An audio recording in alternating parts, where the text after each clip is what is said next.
February the 2nd, 2020. This is Wrestleview Weekly. Hello, everybody.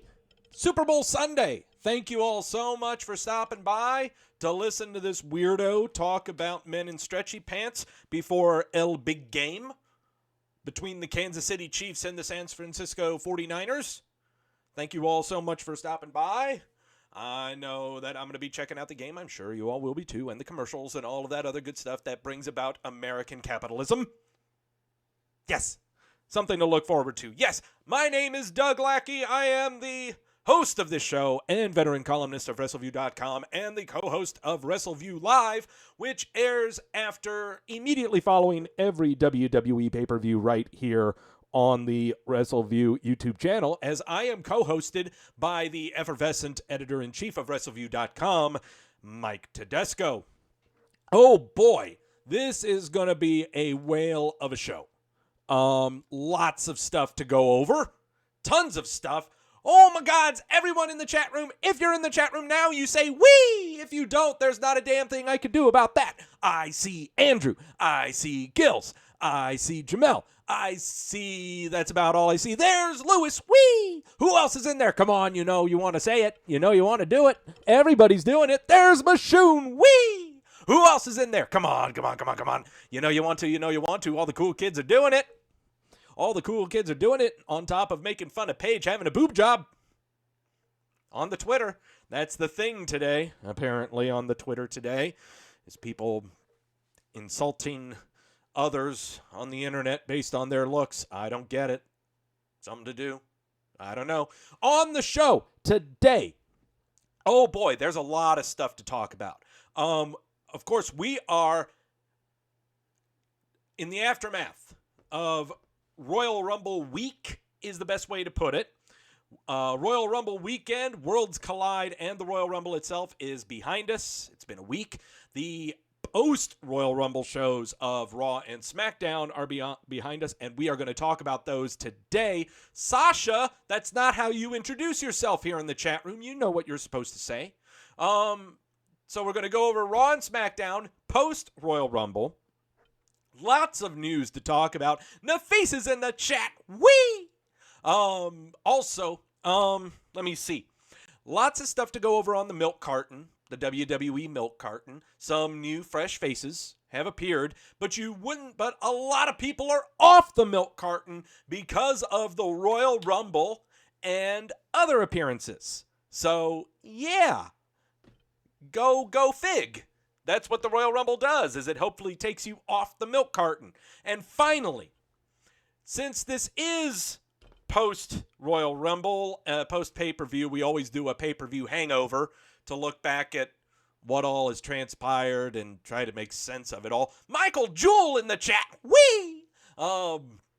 We try to make sense of everything that happened in the Royal Rumble, but because Royal Rumble is basically the starting point for the road to WrestleMania, I had to throw that tagline in there. What I'm supposed to say, sorry, first time, Sasha, you're supposed to go wee, is what you're supposed to do. It's all good, Sasha. It's all good.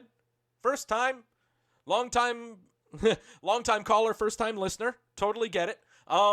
So, road to WrestleMania. It's time to break out the WrestleMania whiteboard. It has been probably like 4 months since we broke out the whiteboard. In case you all don't know, what the WrestleMania whiteboard is essentially what the WWE does. In their, I say war room over there in Stamford, in their headquarters, they have a ginormous whiteboard in their main conference room that has WrestleMania booked already. They've already got the matches laid out that they want to have for WrestleMania. But we never know what they truly are until almost about now. But they're never really set in stone until, they're billed into WrestleMania. And so it's kind of fun, being the enthusiastic wrestling fans that we are, to try to fantasy book and predict what WrestleMania is going to be. Royal Rumble is the great indicator of what WrestleMania is going to turn out to be.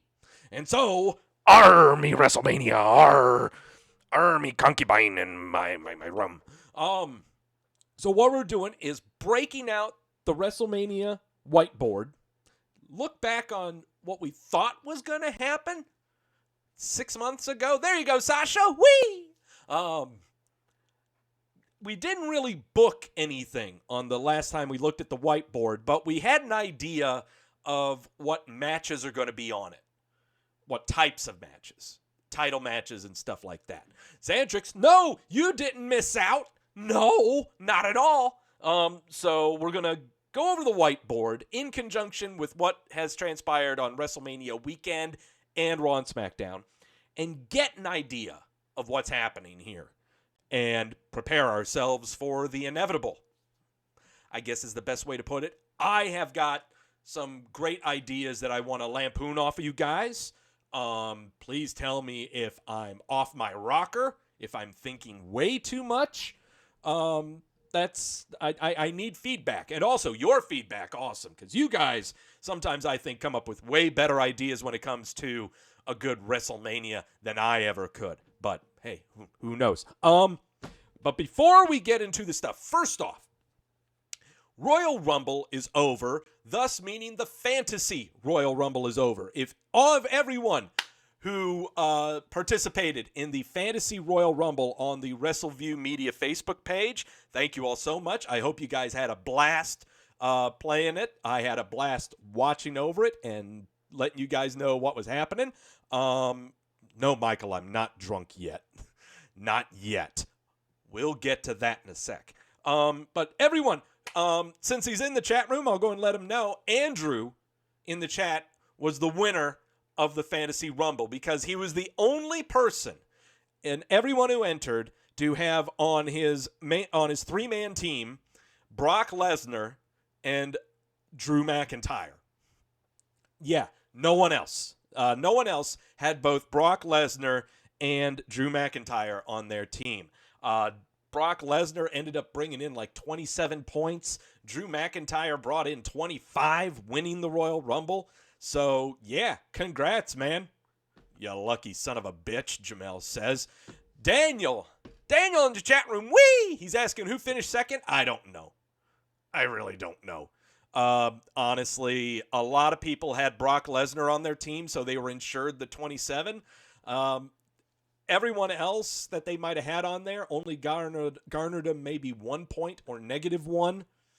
Not sure, but if a lot of you that are listening that have no idea what I'm talking about, check out my episode of Wrestleview Weekly 3 weeks ago.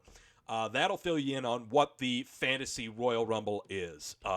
It's a lot of fun to do when you got a bunch of people together to watch Royal Rumble. It's a hell of a lot better than just drawing numbers out of a hat and hoping that you win. So, yeah, Fantasy Rumble is a side. Okay, does he get a prize? The prize is bragging. The prize is he gets to brag about knowing shit about professional wrestling. Is the thing. Speaking of knowing shit about professional wrestling. First, sources. Sources. Okay. As many of you know when watching the show, we have our sources because all of the wrestling news sites have their sources. WrestleView we have fantastic sources, but my sources are never to be questioned because of my opinions. They are based on these sources. And so our sources today, I drink from the Stein of Redemption today. The Stein of Redemption. Yeah, look at that guy. Oh, this is good. This is from New Sarum Brewery over in Salisbury, North Carolina. Not but 20 miles away from me. New Sarum has some great IPAs. They're great. Their Blood Orange IPA is fantastic. But today, from New Sarum, is an ale that they call Seen Shadows. It is inspired by the Bill Murray movie Groundhog Day. Fair enough. Groundhog Day coming over here. Puxatawny Phil said we're having an early spring. This is Seen Shadows from New Sarum. It is an ale brewed, and I'm reading from the descriptor here, ale brewed with lactose, maple syrup, maple syrup, cold steeped coffee, and pancakes and waffles. So it's like pancake batter. So we're looking at lactose, maple syrup, cold steeped coffee, and batter. Pancake batter. Okay. Also, it's the ABV is an 11. So let's do it.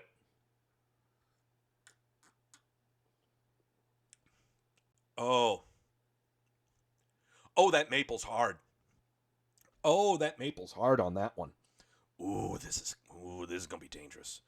This is gonna be a fun one. This is gonna be a fun show. Oh boy. And I still got plenty. I got it in the growler. So we got still plenty in the growler to finish off. Still plenty in the growler to finish off here. I hope you all are going to really enjoy the Super Bowl, the Bowl of Supers. Daniel Dam's son and 11 just have one in your shit face. Well, I've had food. I'm okay. I've eaten before the show.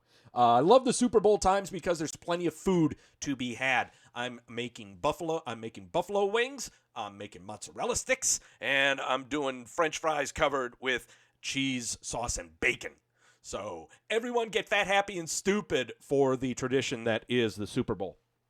Okay. Also, before we go and get into the show,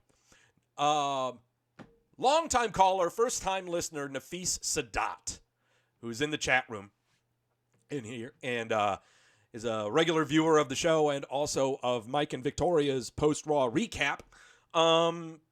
He made the predictions for Royal Rumble weekend, Worlds Collide, and the Royal Rumble. He made 12 predictions of the 12 matches. I made an additional one to make it 13 and locked it. We had 13 matches, but I'm only recording 12 of them. 12 matches. Nafis, his record went 10-2. 10-2 for Royal Rumble weekend. Unfortunately, of those 2 losses, one of them was a lock. Yeah. I can't remember which one he missed. Which one did you miss, Nafis? Which one was it? Was it the 4-way at Worlds Collide? And we thought that Angel Garza was going to retain? I'm trying to remember. I can't remember which one it was. I think that's the one that we missed. Angel Garza and Charlotte. Oh, okay. Those are your 2 Okay. Angel Garza. That's the one. Okay. So, for many of you watching the show for the first time, Doug, what do you mean that you got a locked prediction wrong? Well, whenever we make predictions on this show, sometimes I am very confident in said pick.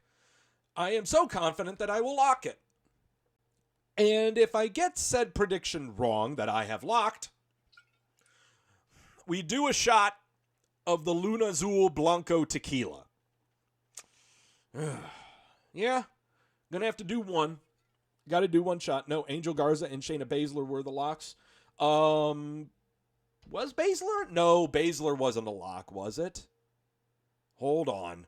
Now stop it. Now you all need to stop it right now. Okay? Nafis went 10-2, and only one of them was a lock.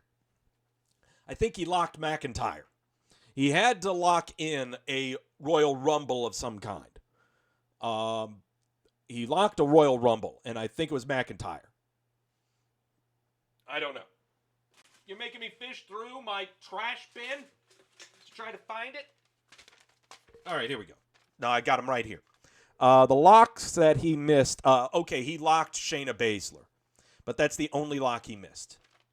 Yeah, that's the one. His only 2 losses were Angel Garza and Shayna Baszler winning the Royal Rumble, and he locked Shayna. Gotcha. So, 1. Still 1 lock. So, we're all good. We're still correct that we're doing only 1 shot of tequila. Thank God. I do not feel like doing 2. So, let's go ahead and knock that down. I should have thought about... Well, I'm glad I'm only doing 1 and only following it with an 11 ABV on the sources. All right. Let's go ahead and do this. Let's do this. Get it out of the way. Sure, it may be only 1, but so be it. It still hurts. Oh, God. Oh boy, that might be a little over 1. Jamel saying, all in all, still a damn fine set of predictions. You're right. You're right. Nafis did a fabulous job. He did a fabulous job. I don't know, man. Set us off on a very good 2020. This is going to be a good year, okay? Because last year, on our pay-per-view record, we hit 100. We got 100 wins on our record, but man, did it hurt. I am pretty sure I took nearly 30 or 35 shots for some of the picks that I got wrong. So, you know what? I totally forgot to mention one other thing before we really get into this show. First, let's knock this down, because this is a mega special episode. You guys are in for a treat before we get into this, okay? This is a very, very special episode. Not off of everything that I've just said, but here we go. So, this is a little over a shot. That looks more than one, because this is a double glass. All right, here we go. You know the drill. Here we go, and you saw it when we were coming in. Here's to me not knowing shit about professional wrestling.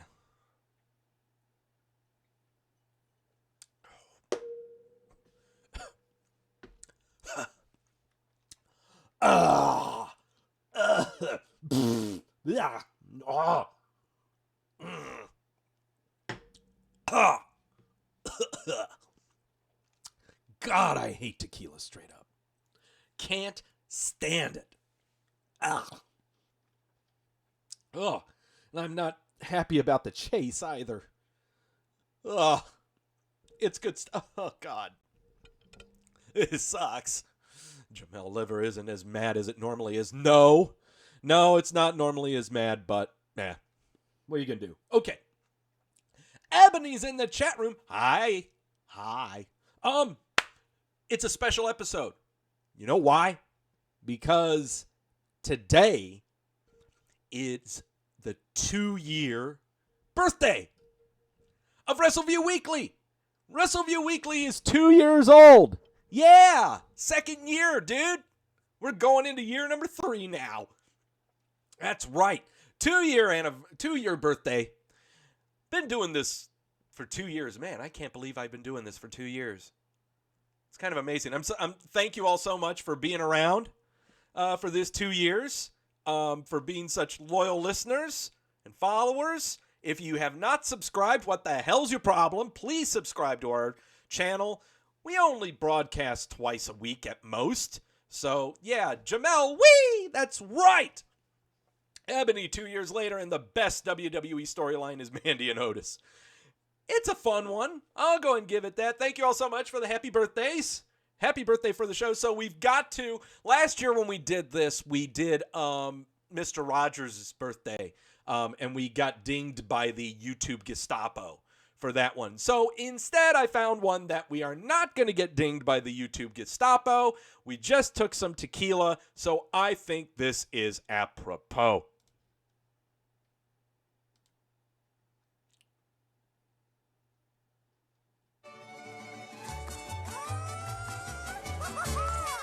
Hola. You!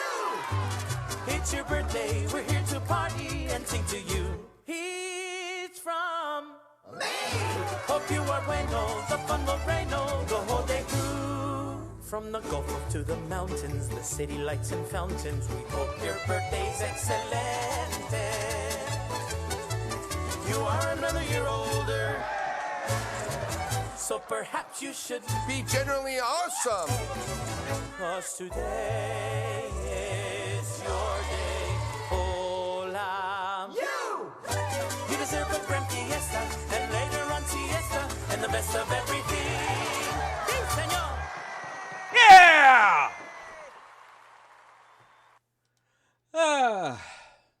Fun times. Hopefully I don't get dinged. No, they're not Mexican. Who the hell cares? Who the hell cares? Come on. Get over it.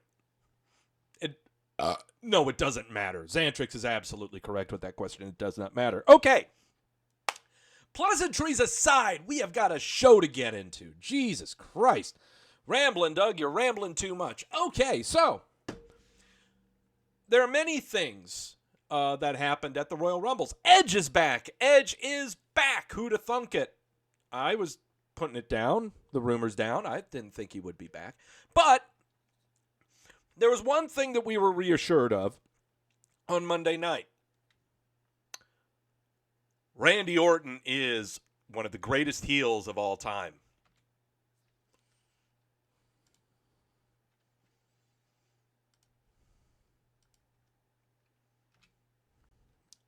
Oh, yes.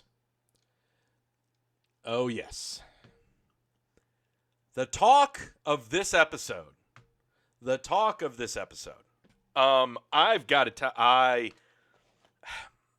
it has been a very, very long time since there has been such a great episode of Monday Night Raw where it left you just breathless.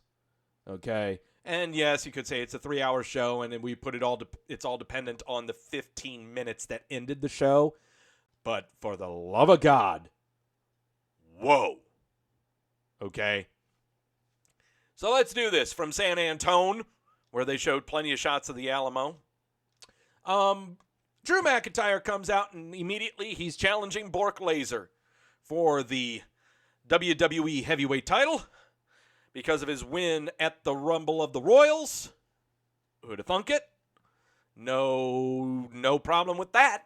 So yeah, Drew McIntyre finally gets a world title match. It's going to be on the grandest stage of them all at the Wrestlemania. So he issues out an open challenge. Hey, who wants to face the Royal Rumble winner?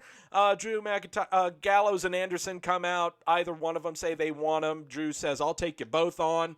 So here we go. Little future shocker, you call it double arm DDT there. McIntyre gets back up. He gets the win. But then after the match, Brock Lesnar bum rushes the ring and attacks Drew McIntyre. Crowd was hot for this entire segment. Oh, yeah. Ebony saying good on Drew, but he is so charisma killing. You know, I'm going to kind of agree with that little bit, There have been guys that won the Royal Rumble and facing Brock Lesnar that have a lot more charisma. I totally agree with that. Does he have more charisma than Seth Rollins? That's a good question. Is Drew McIntyre more charismatic than Seth Rollins? Got to go, Michael. Watch the show later. Appreciate it, Michael. Whee! Enjoy the game. Who is more charismatic, Seth Rollins or Drew McIntyre? Which one would sell you on a match against Brock Lesnar more, Seth Rollins or Drew McIntyre? Based on the Royal Rumbles that they had, Drew McIntyre. I know that using Seth as the standard isn't saying much, Ebony. I totally get it.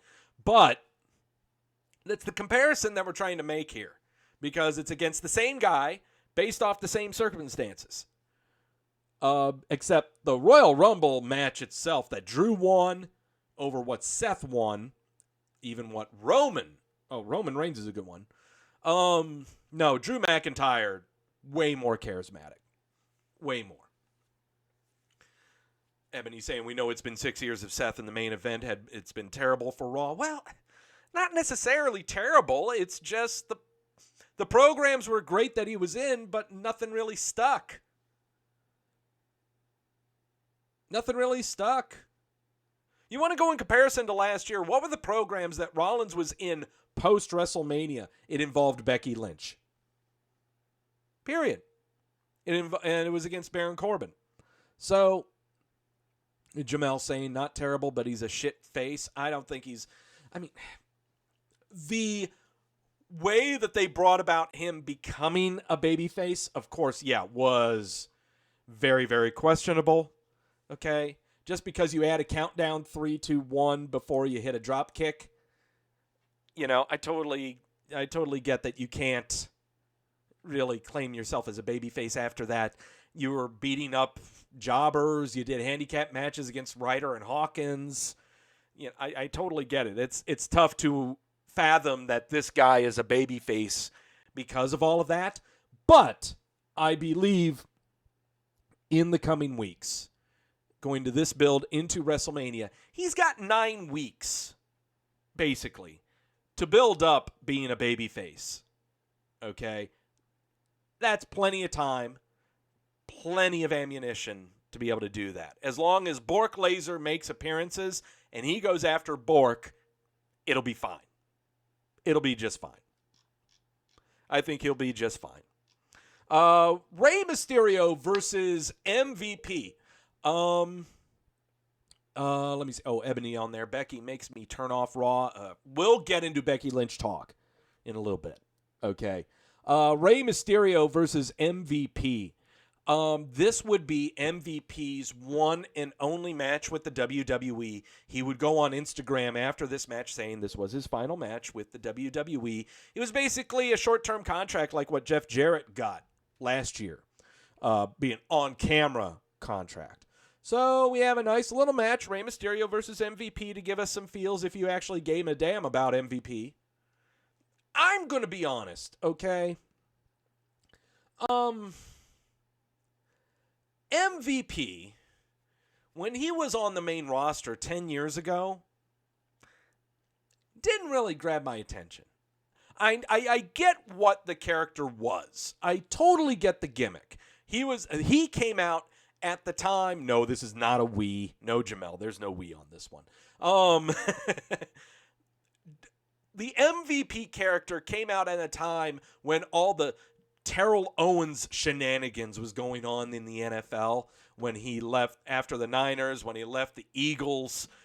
There was all these shenanigans about him working out in his driveway, and his agent would appear on the shows of Pardon the Interruption and ESPN, acting like hyping the guy as if he were a prize fighter or something like that. So the MVP character totally understood in 2009. The problem is it never really stuck. And I don't think it has to do with the programs that he was aligned in. He was paired up against Matt Hardy for a long 4 to 6 month program. Teaming with them, going against them. If you can't build off of Matt Hardy, the gatekeeper of the mid-card, there's something wrong. Yeah, MVP did have an Inferno match against Kane, I believe. He did have an Inferno match. That or against The Undertaker. But he just didn't really grab my attention. You know? I don't know. I'm going to have to look back at some matches with MVP and try to figure out what didn't stick. You know, what was it? Was it the moveset? Was it the tempo that he brought into the ring? Mic work was okay. I'm not sure. Jamel saying Undertaker murdered him in an elimination chamber. Okay. Yeah, I don't know. I'm gonna have to look back on MVP. You know, try to figure out what went wrong. Because there was all kinds of talk when he left the WWE. He took advantage of the internet, you know, saying that he was appearing in indies and everything, but he wasn't the indie darling that many others after him would be. Okay? Matt Hardy was way better promoting himself in the indies than MVP was. He was in TNA for a hiccup, but yeah, I don't know. Rey Mysterio would win this match. It was really a sloppy match. It was not MVP's best showing. It was not. The 619 was not very good. Even Mikey says it in the tweet. MVP was a few steps behind in the ring. Just did not look crisp. He was not crisp at all. So he didn't help himself in trying to sell himself and getting some more work. I don't think he's going back into wrestling. I think he's pretty much done. Aleister Black versus a jobber. Aleister Black wins when he just kicks the guy in the face. And then he sits down in the ring and says, you know what? I'm tired of people coming to fight me. I'm going to bring the fight to them. I've got some words about that coming up on the Wrestlemania whiteboard. Oh, yeah. Jamel saying he was with Lashley and Kenny King in a group in TNA. Okay. You talk about MVP. Edge, Ray, MVP, Shelton, Orton in 2020. Says Daniel. And Kofi and Big Show. We'll talk a little bit. We'll talk about that in a little bit. Seth Rollins and Buddy Murphy, the Raw Tag Team Champs, are in the ring, and they're saying words. Samoa Joe and Kevin Owens come out. They're supposed to be having a tag team title match. And Kevin Owens brings up, hey, where's AOP? We know they're going to attack us from behind. Seth Rollins goes, oh, AOP, they're chilling out backstage. Seriously, that's where they are. Kevin Owens goes, are you sure that's not a tape segment? Are you sure? I mean, I'm cynical and everything, but come on. Is that really where they are? Seth's going, stop calling me a liar. I hate it when people call me liars. That's where AOP is. Kevin goes, oh, thank you. So now we don't have to go after him. Viking Raiders attack AOP, so now we're going to have a legitimate match of Samoa Joe and Kevin Owens going against Buddy Murphy and Seth Rollins for the Raw Tag Team Championships. Little Fettuccine in the chat room. Whee! Tiny Noodle. Tiny Noodle in the chat room. Howdy, howdy, howdy. We got to talk about this match. Seth Rollins and Buddy Murphy defending the Raw tag straps against Kevin Owens and Samoa Joe. Okay, so during this match, and I think we're going to have it right here. Kevin Owens tumbling. Ow. So keep an eye on this gif of Samoa Joe going after Buddy Murphy. After this dive through the ropes to Buddy Murphy, Samoa Joe would be clutching to the back of his head and not looking good. The refs would come in, check on Samoa Joe, and he's not good to go. Even Samoa Joe, you can't really tell if this is legit or not. He's trying to fight back to get back into the ring, but he stumbles. Doing a great job of acting. But no. Buddy Murphy did not act as a blocker for this. Samoa Joe landed flat on his head during this spot. We have reports confirming it, that he just could not continue in this match. And so now we've got a 2-on-1 match. Samoa Joe was taken to the back, and now it's Kevin Owens versus Rollins and Murphy. Rollins and Murphy would end up winning this match, albeit turning into a handicap. Jamel, I hate how injury-prone Joe has been during his time at the WWE. Fantastic. Really dig when he's in the ring. Just keeps getting hurt and having setbacks. This was no fault of his own. Well, let's go back to the dive. Whose fault was it? Feet got hung up on the ropes. Joe is a 20-year vet. He's getting old. Yes, he is. But I don't think age has anything to do with what happened here.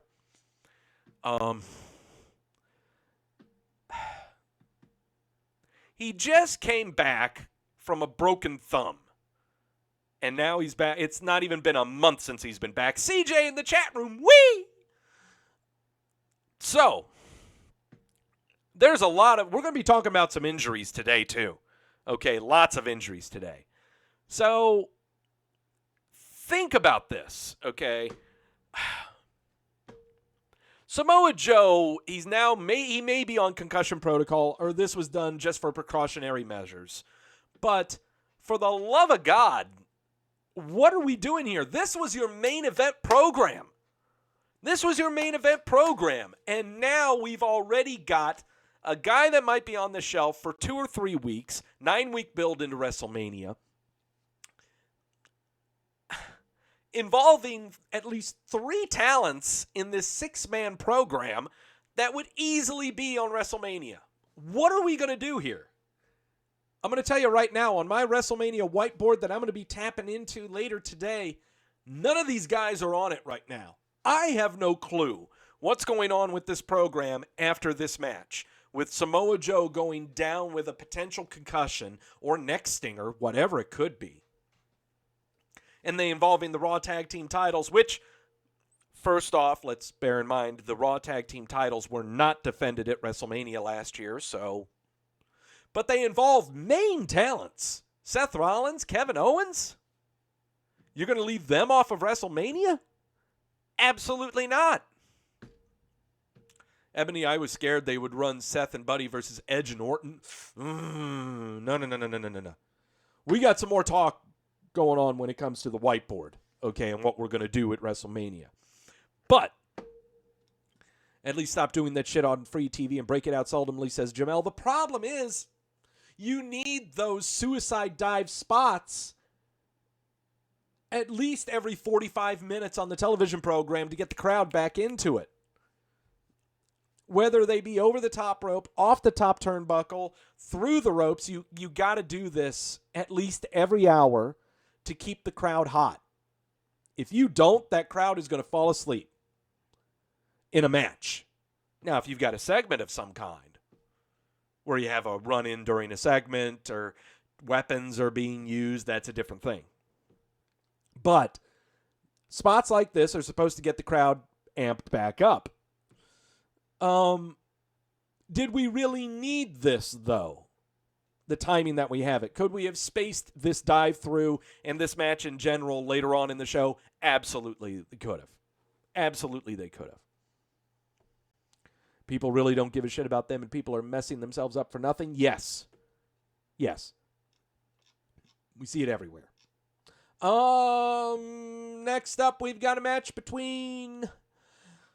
First off, Becky Lynch is interviewed backstage, and she's happy that she won. Andrade with Zelina Vega in tow, defending the United States Championship against Humberto Carrillo. Humberto Carrillo is going off the top rope. Oh, shit. Here we go. All right. It's about time we had one.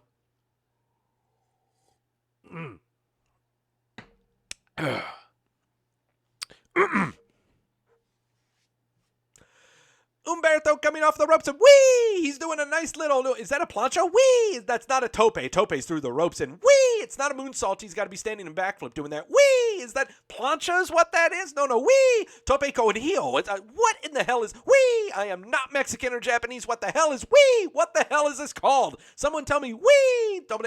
I don't know. Whee! Those are nice looking tights though. Whee! Okay, that's enough of that.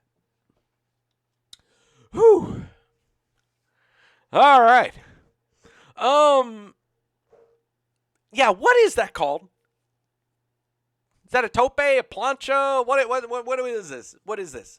I don't know. Humberto does it well, you know.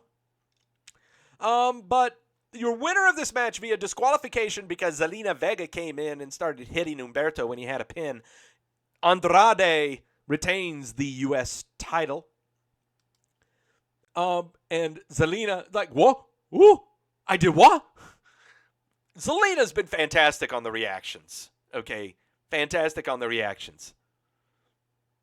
Ebony saying he stuck the landing, hope he played to the crowd. Oh, he absolutely played to the crowd after that. Humberto is fantastic sticking the landing when he does these over-the-top rope spots. Okay, he always lands on his feet. Does a great job. But following the match, Humberto's pissed and does onto Andrade what was done onto him. Hammerlock DDT on exposed concrete. This would then write off Andrade for the next 30 days. News about that coming up.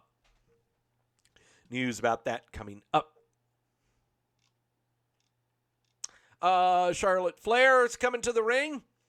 And she doesn't know who she's going to face. She's challenging for a title, but she doesn't know which one. She's not going to make a decision. I'm going to make the decision for her. I'll make the decision on the whiteboard. WrestleMania whiteboard coming up. I got some opinions on this one, some booking on this one. I think you guys might agree with it. But the Kabuki Warriors come in. Asuka says stuff in Japanese. Charlotte takes it as a challenge. Charlotte sandbags them in a double suplex.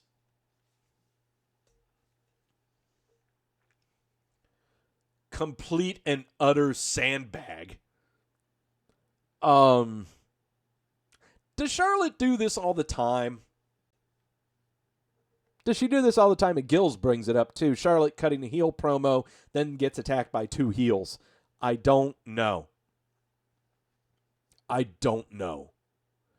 Raw talent pushed heels like we are being told they are important as a crowd giving a shit. I don't.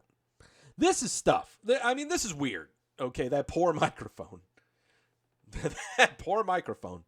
Yeah, you're right on there. Charlotte versus Asuka with Kairi Sane in tow. Power bomb by the Flair.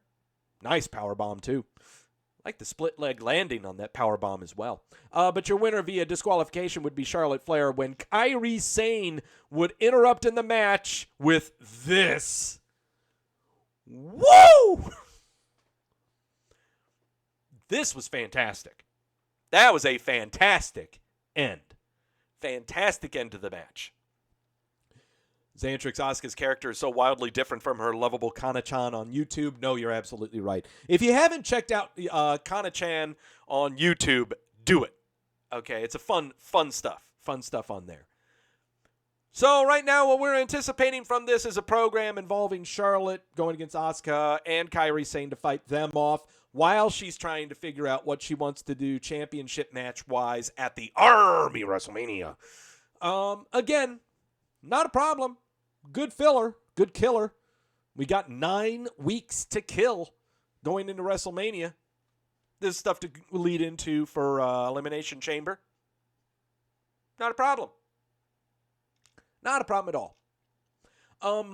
Mojo Rowley is in, well, first off, Street Profits do their wandering minstrel stuff backstage. Kelly joins them, so there you go.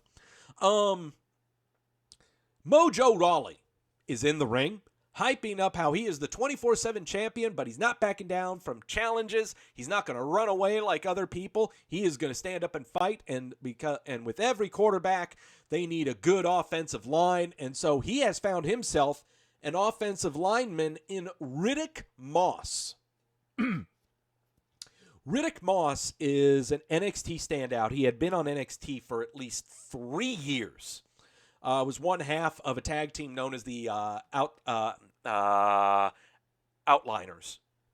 think it was. Outliers. The Outliers is what it was. They were managed by Robert Stone in house shows and at NXT UK. Riddick Moss. Understand this about Riddick Moss. You got to put this here. He is on the NXT roster, but had yet to appear on NXT television since its debut on the USA Network. So, welcome Riddick Moss to the main roster of the WWE. The milk carton welcomes you. Okay, that's why he hadn't been on the milk carton. He's on the main roster, but had never appeared on television. So we were waiting for his first appearance. Riddick, your time has come. You are now officially there.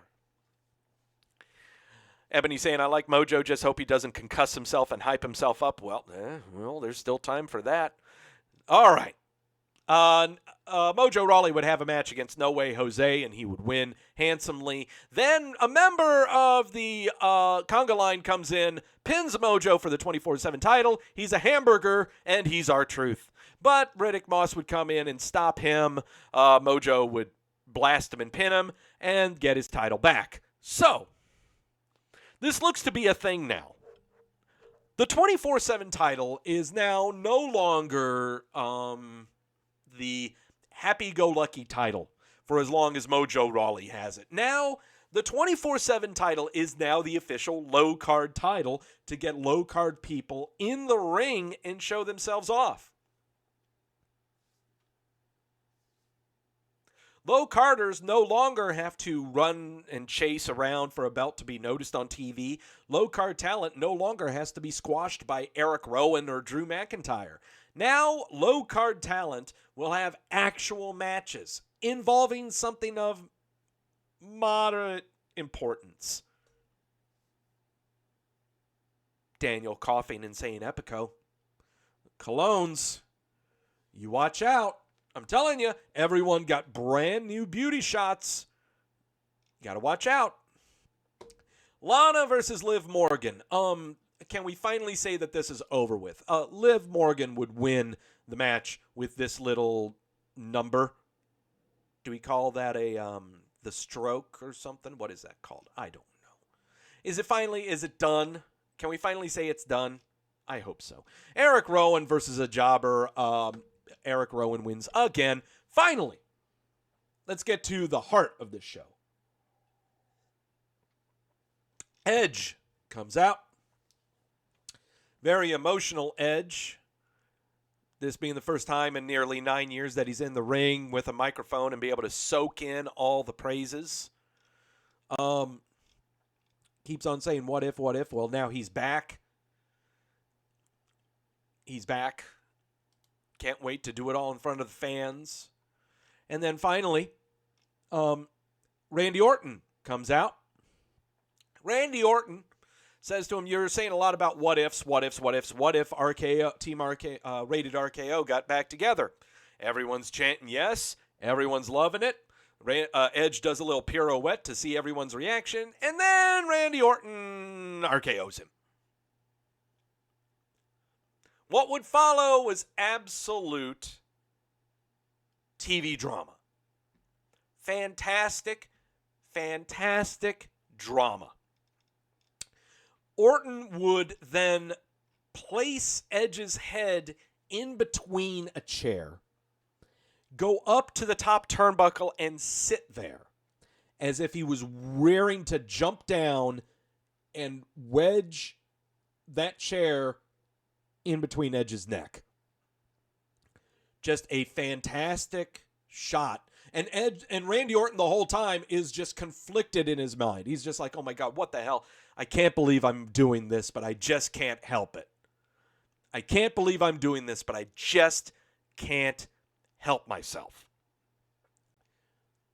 Orton ends up getting down off the top turnbuckle, takes the chair necklace off of Edge's neck, and instead he gets out of the ring. He starts going up the ramp, but then he runs back to the ring, grabs 2 chairs, and does a one-man concerto on Edge. Crowd is stunned. Crowd is going nuts. Oh, good stuff. Fantastic stuff. Fantastic stuff. Great way to end this show. I have thoughts on this and what we're going to be doing following this coming up on the Wrestlemania Whiteboard, and I'm going to tell you right now, Edge is not going to come back to Raw tomorrow. Edge will not be on TV tomorrow.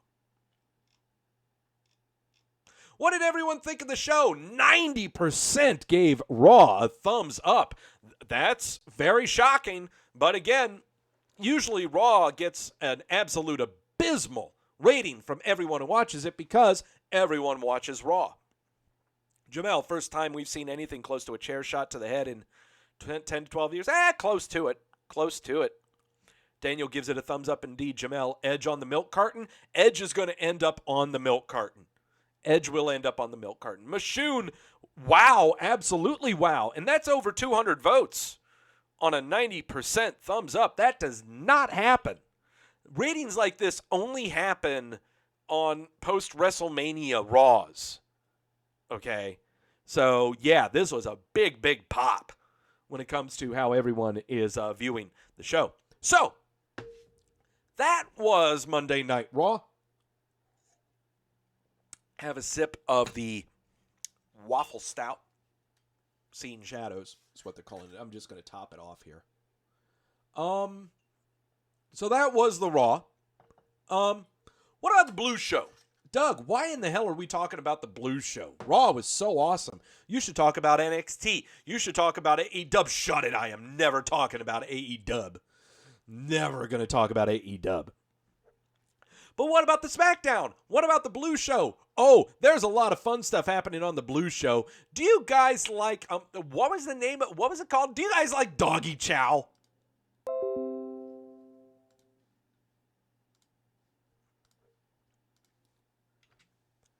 Doggy Chow, Gravy Train, Puppy Chow, Pedigree, Purina, Call it what you will. That's what this show was sponsored by. Look at that shot. That's a beautiful shot. For nearly a month since the episode where Roman Reigns was put in this position that Karen Bourbon is in now, ever since that episode where Roman Reigns was in that position and thrown dog food on and everything, for the past month, all over house shows, all over Twitter, all over everything, was talking about how there was going to be a match where the loser would eat dog food. And now we got it. Here is the episode where the loser of some match eats dog food. Xantrix saying disgusting. Corbin didn't eat it. False advertising, says Gills. I just like that shot. That's a good shot. We're coming to you from Tulsa, Oklahoma. So Roman Reigns and his drunk driving buddies are in the ring. Jimmy Uso liking to slap an invisible ass in front of him.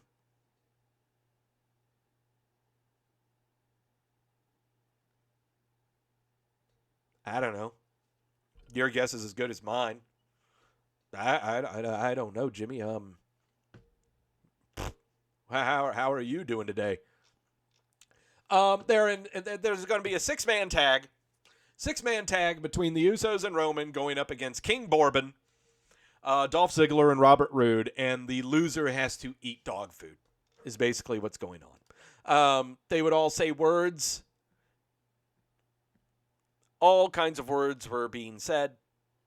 Ebony says Usos are almost too skinny to be Samoans. Yeah.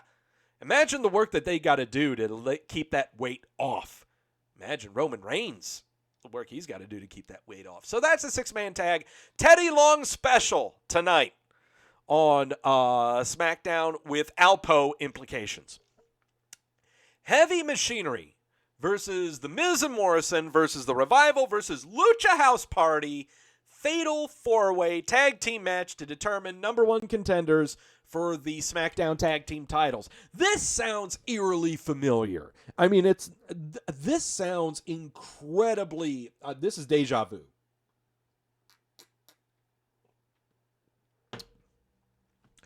This is an incredible state of deja vu because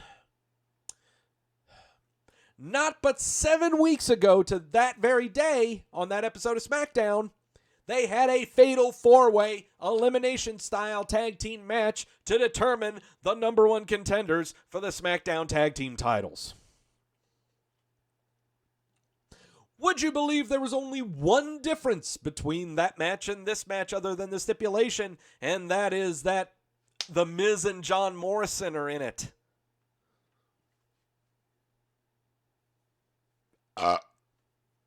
Yeah.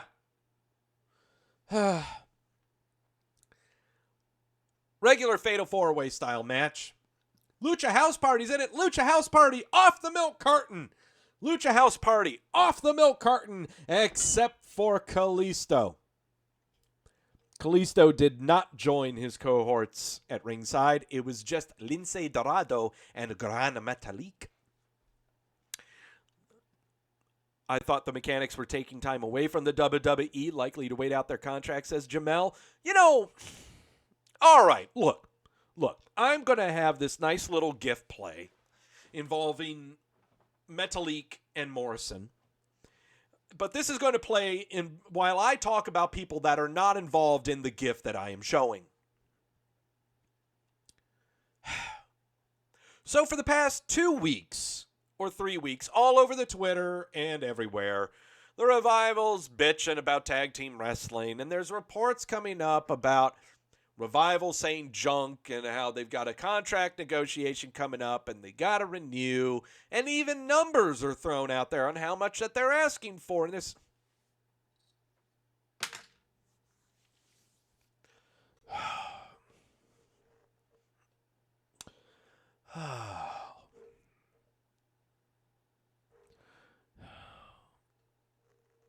past 3 weeks, everyone trying to hype up the Revival. Oh, they're jumping ship. Revival's not happy. Oh, no. They're going somewhere. They're not being used properly. They're such a great tag team.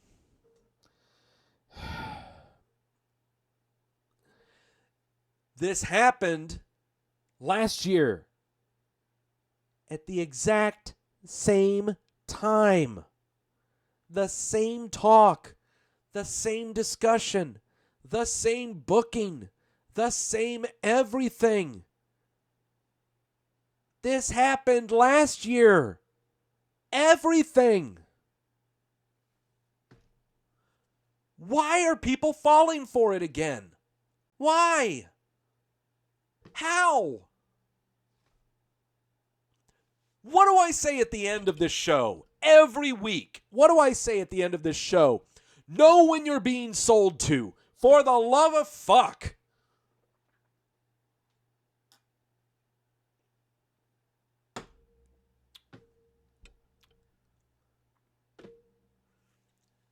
Know when you're being sold to.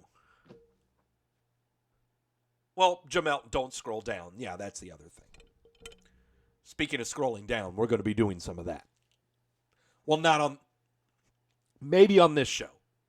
Maybe on this show. I'm not sure. Speaking of scrolling down, I live recapped NXT last week. Hope you all enjoyed it.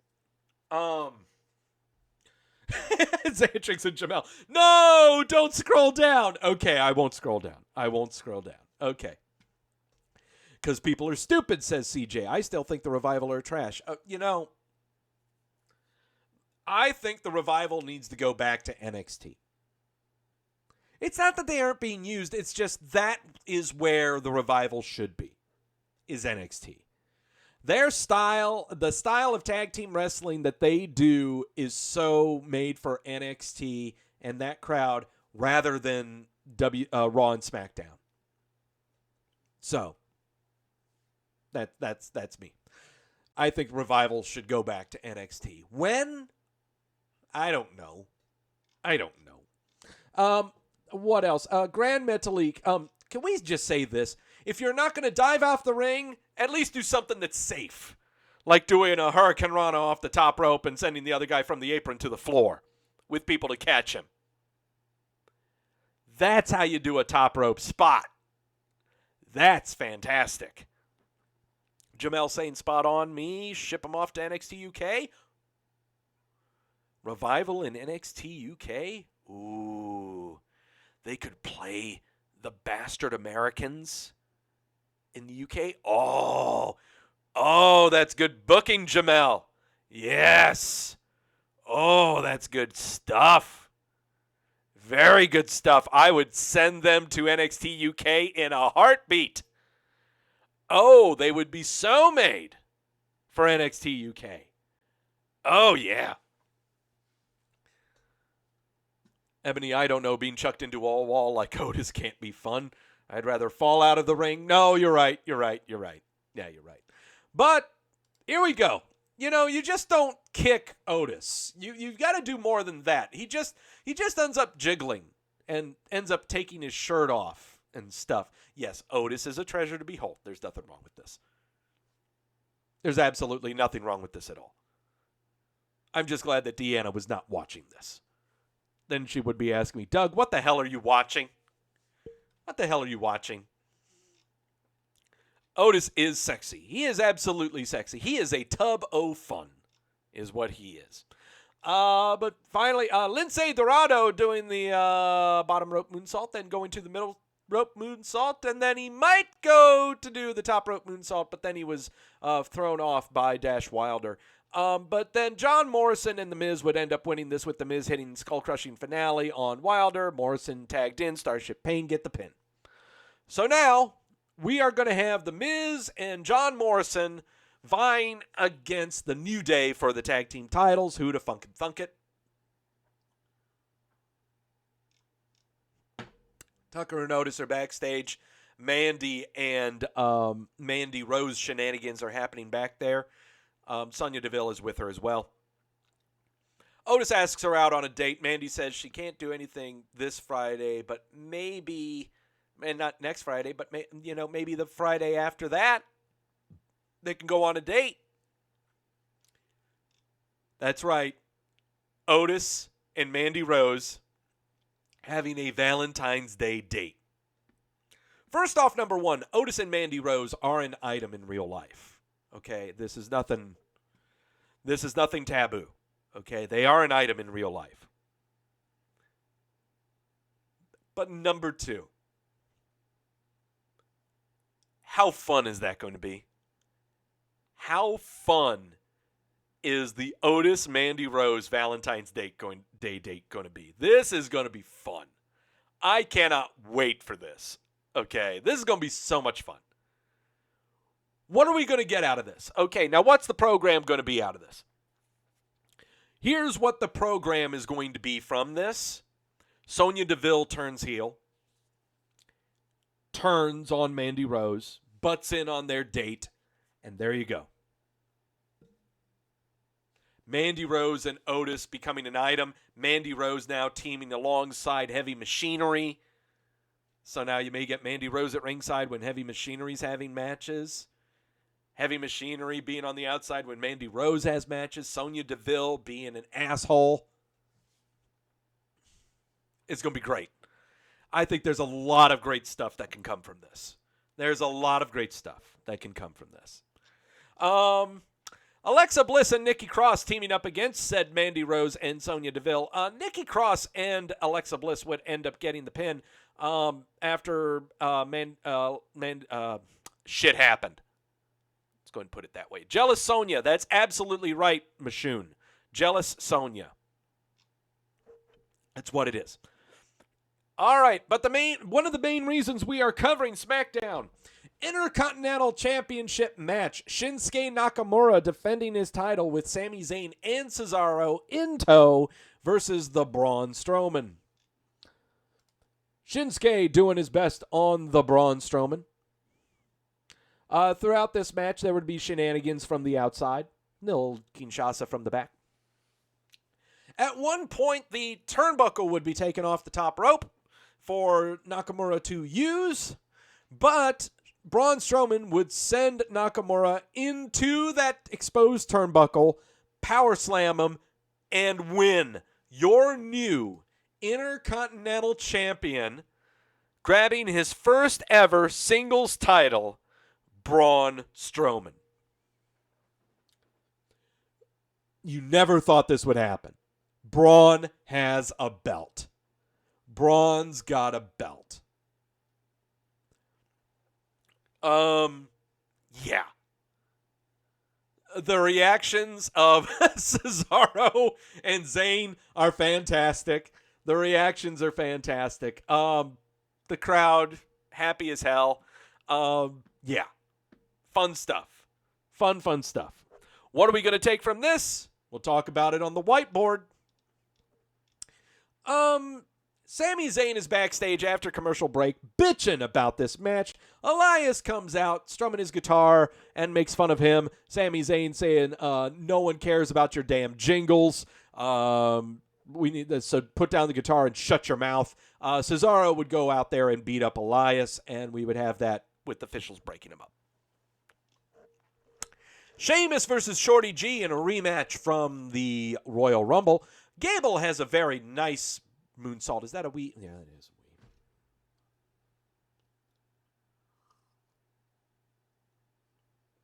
a Wwe. That is a Wwe.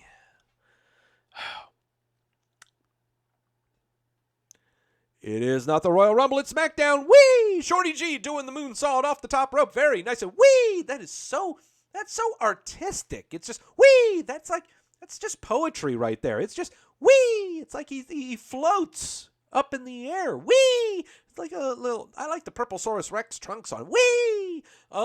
It's really weird seeing whee! Gable in this spot right now. But Sheamus, whee! This program is done. This should be the resolution. Whee!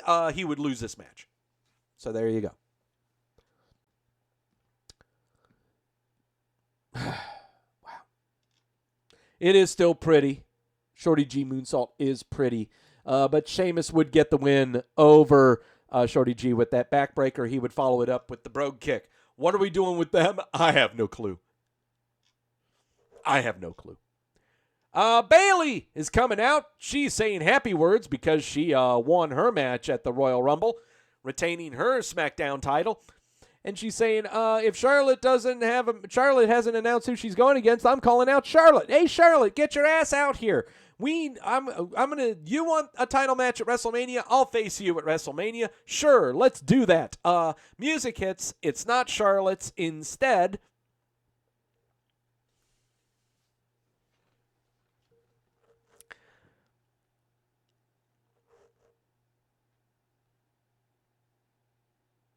now, I got to tell you something about the Royal Rumble, the event in general. Okay? On the Monday following the Royal Rumble, before Raw would air, we're talking mainstream media. We're talking ESPN, Fox Sports, even syndicated talk shows that would be on in the morning. Naomi was the only thing those programs were talking about. And it's not because of her performance or stuff she did in the ring or anything like that. It was about her look. It was about her appearance. Coming out with the full fro, the eye-popping colors, and keeping up with the white girls in the ring. Naomi was the act that all of mainstream media was talking about after the Royal Rumble before Raw would air on Monday. This is an iron that WWE is going to strike on, and strike on hard. Hard. Ebony's saying she's the most improved in the last 5 years. Yes, this is the reason why I said you keep her on the main roster. Way back when we had the Funkasaurus and she was part of the Funkadactyls, we were doing a higher fire, I said you keep her. She has a look. Keep her. I've got thoughts on Naomi going into WrestleMania. Naomi was on Raw, but yeah, she was moved to SmackDown. The Usos are on SmackDown, so yeah, that's understandable. So yeah, she would come out and her and Bayley would spar. So there you go. Finally, 6-man tag to finish off this match. Lots of shit would happen. Usos would dive through the ropes. I'm done weeing. I'm tired of weeing. There would be Superman punching. There would be spearing of all kinds. But in the end, Karen Bourbon and his team would lose. They would have dog food dumped on them. And so there you go. CJ saying wrestling Twitter is out of touch. They are very out of touch. Emily, she was just doing shit when she debuted. She's probably their top overall women talent. Very darn near close to it. She is right there with Lynch and Flair and any other four-horse women you want to talk about. Naomi is, Jamel, say it right there. Naomi's the proof WWE can still build up solid talent. Absolutely. Doggy chow all over Karen Bourbon. Jamel saying Shayna Baszler. Yep. Andrew saying this was a Memphis-style main event. It absolutely was. This was screaming Southern style is all this was. Ebony, thank you for covering SmackDown. Aw, no problem, Eb. I cover SmackDown. Look at Awesome Uso up here on the top corner. What are you going to do? Thumbs up from everyone. Ooh, he did the thing. What did everyone think of SmackDown? 83% gave SmackDown a thumbs up, and that is par for the course. SmackDown always gets a positive rating because nobody watches SmackDown.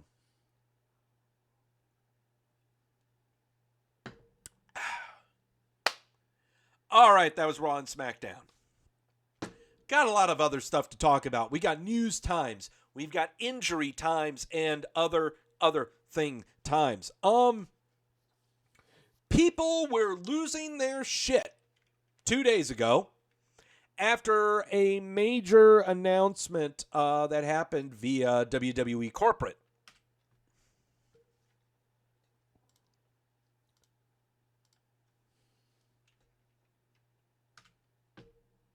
All right. Brace yourselves, kiddos. It's time to talk some sense here. All right. Jamel, honestly, since the whole women's revolution kicked off, with this exception of Charlotte, the Four Horsemen have been the least impressive. I completely agree. All right. Friday, news barreling down from WWE corporate.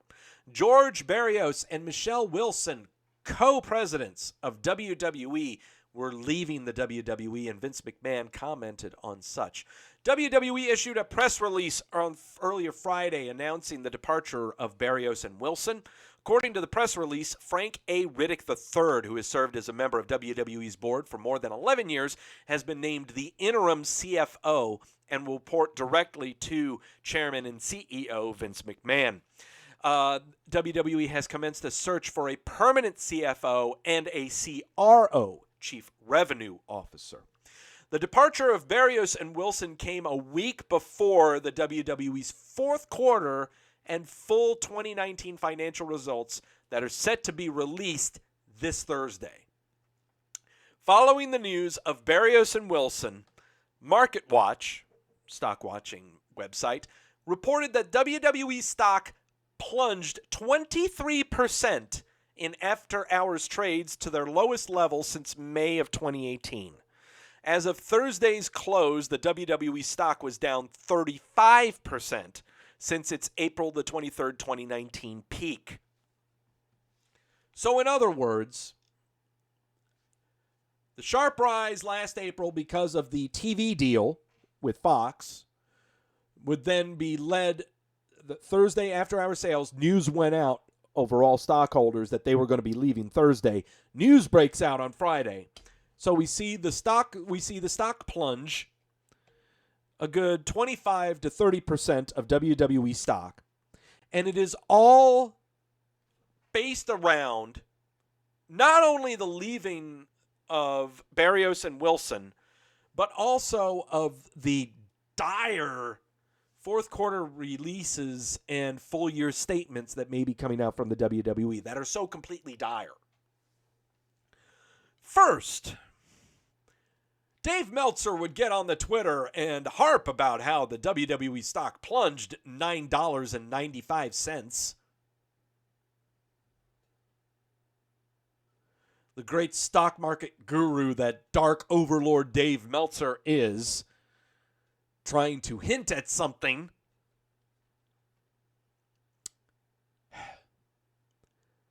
Lewis, I sold my WWE stock a long time ago, used it to buy a Mac Pro computer. What? Awesome.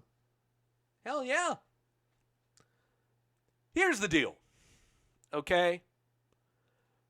It's amazing to me when the wrestling media, it's amazing when they latch on to quarterlies and financial stuff and hirings and firings on the corporate level with the WWE. It amazes me when they do this. They rarely talk about this, but when they do talk about it, there's some kind of hidden agenda when they do it. It's like they're trying to hint at something, trying to sell you something, some kind of point of view that they may have that you might agree with, that the WWE is tanking.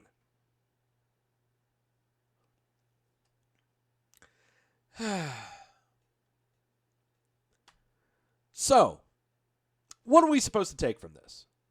Doug, please be the voice of reason with your sources. Jamel is wondering, are they going to lose the pyro? Are we no longer getting the great, colorful montages of the cities that they're in? Doug, what are they doing? What they're selling is a bunch of cheap clicks for a couple of weeks, says Xantrix. Yes, that's correct. That's what all of the other wrestling news sites are doing. So, okay, Doug, be the voice of reason. What are they doing? First off, I would like to look over history. History of other companies that have had higher ranking officials leave. And you question whether their company is going in the tank or not. Let's start with the Gap. Let's start with the Gap. On November the 7th of last year, their CEO, Art Peck, would leave the company, depart from the company after a brief transition. They didn't provide any details why. Board chairman Robert Fisher, he would serve as the interim president, CEO, and interim CEO. The board also appointed Bobby Martin, the chair of its Compensation and Management Development Committee, as the lead independent director. So Art Peck, who had spent 15 years as their CEO, is gone. Gap's stock fell 10%. So how do you think they're doing? How do you think the Gap is doing? And this is from the same website that said that the WWE stock plunged and everything. I mean, they're just reporting the numbers. How do you think the Gap is doing? I got a bigger question for you. How do you think McDonald's is doing? Last November, McDonald's stock had fallen in pre-market trading after the fast food company fired its CEO, Steve Easterbrook, for engaging in a consensual relationship with an employee. Their stock fell 2.5%, but that's McDonald's. Their stock is always incredibly higher than the WWE's.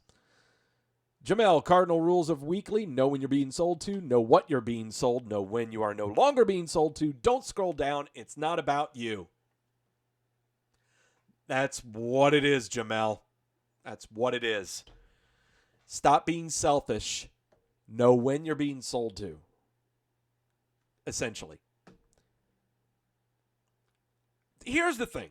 When it comes to the firing, the resignation, firing, the leaving of Barrios and Wilson as co-presidents of WWE. Stocks plummet from a company when it's based off of the hiring or firing of top-level employees. It's based off of if there's a plan in place for their departure. Number one. Right now, they have an 11-year vet that's taking over as CFO. It's not a problem. Okay? Daniel is saying to scroll down. All right, I'm going to scroll down. I haven't looked at these. I have no idea what's being said down here. But I'll scroll down. Jim Cramer is pacing around, wildly waving his arms and yelling, "Sell, sell, sell!" Brandon says, "Oh, shit." Well, maybe I should reload it. Those were 2 or 3 days ago. I'll reload it, see if there's anything new. No, those are the only comments. So, yeah. So, reason a company's stocks would plummet so horribly when corporate heads leave is because there may not be a plan in place. There is a plan in place here. But it's also looming when you're about to release your fourth quarter earnings and your entire statement for the prior year. The timing of this is horrible. If they were going to do this, they should have done it a lot sooner or a lot later. So, I blame the WWE for the plunge in their prices, but it's not based off of this or based off of any other knowledge that we're going to get. It's their own timing that caused that plunge. It's not about the product. It's not about anything else, okay? Speaking of that quarterly that they're going to be filing, WWE declared a 12-cent quarterly dividend on a 0.8% yield. Now, I want to scroll down on this one because there's no comments on this one because no one knows what the fuck this means. So, I'm not going to tell you what it means, but I'm only going to show you what it's in comparison to. Here is the dividend history for the WWE ever since they went public. If you're going to base anything that you want off of their firing and it's based off of a dividend, notice that the amount of their dividend has not changed at any point in any quarter. It's always been at 12 cents. It's never changed at all. This 0.8% yield that they're talking about right here, it is certainly not the lowest yield that they've ever had. They've had lower. The first quarter of 2019 had a 0.5. Third quarter of 2018 had a 0.5. Yeah. But granted, all of their other years before that had bigger yields, way bigger. It wouldn't be until after this first quarter 2018 yield, they have not been above 1%. That can be a reason why they were let go. That can be a reason why Barrios and Wilson were let go. But for anyone to make any assumptions that the WWE is in the tank, shut your face. You don't belong in talking about financial talk. I don't either, but at least I do research and knowing what the fuck I'm going to talk about it. Dark Overlord Meltzer, old stocks dropped $9.95. What's AEW? 5-star match from Will Ospreay. Stick to little critters. Stick to little critters. Oh, well, I'll show the GIF later. Show it later. I forgot to show you guys why I don't watch AEW, but Ebony Grumpy Doug comes out when it comes to money. Of course Grumpy Doug comes out when it comes to money. It's about money I don't have. I mean, that's a fair assessment, right?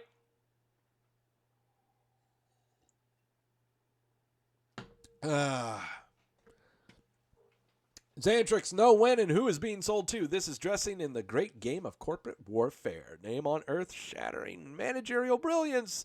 These two did. Did they even know who these folks were? No, not at all.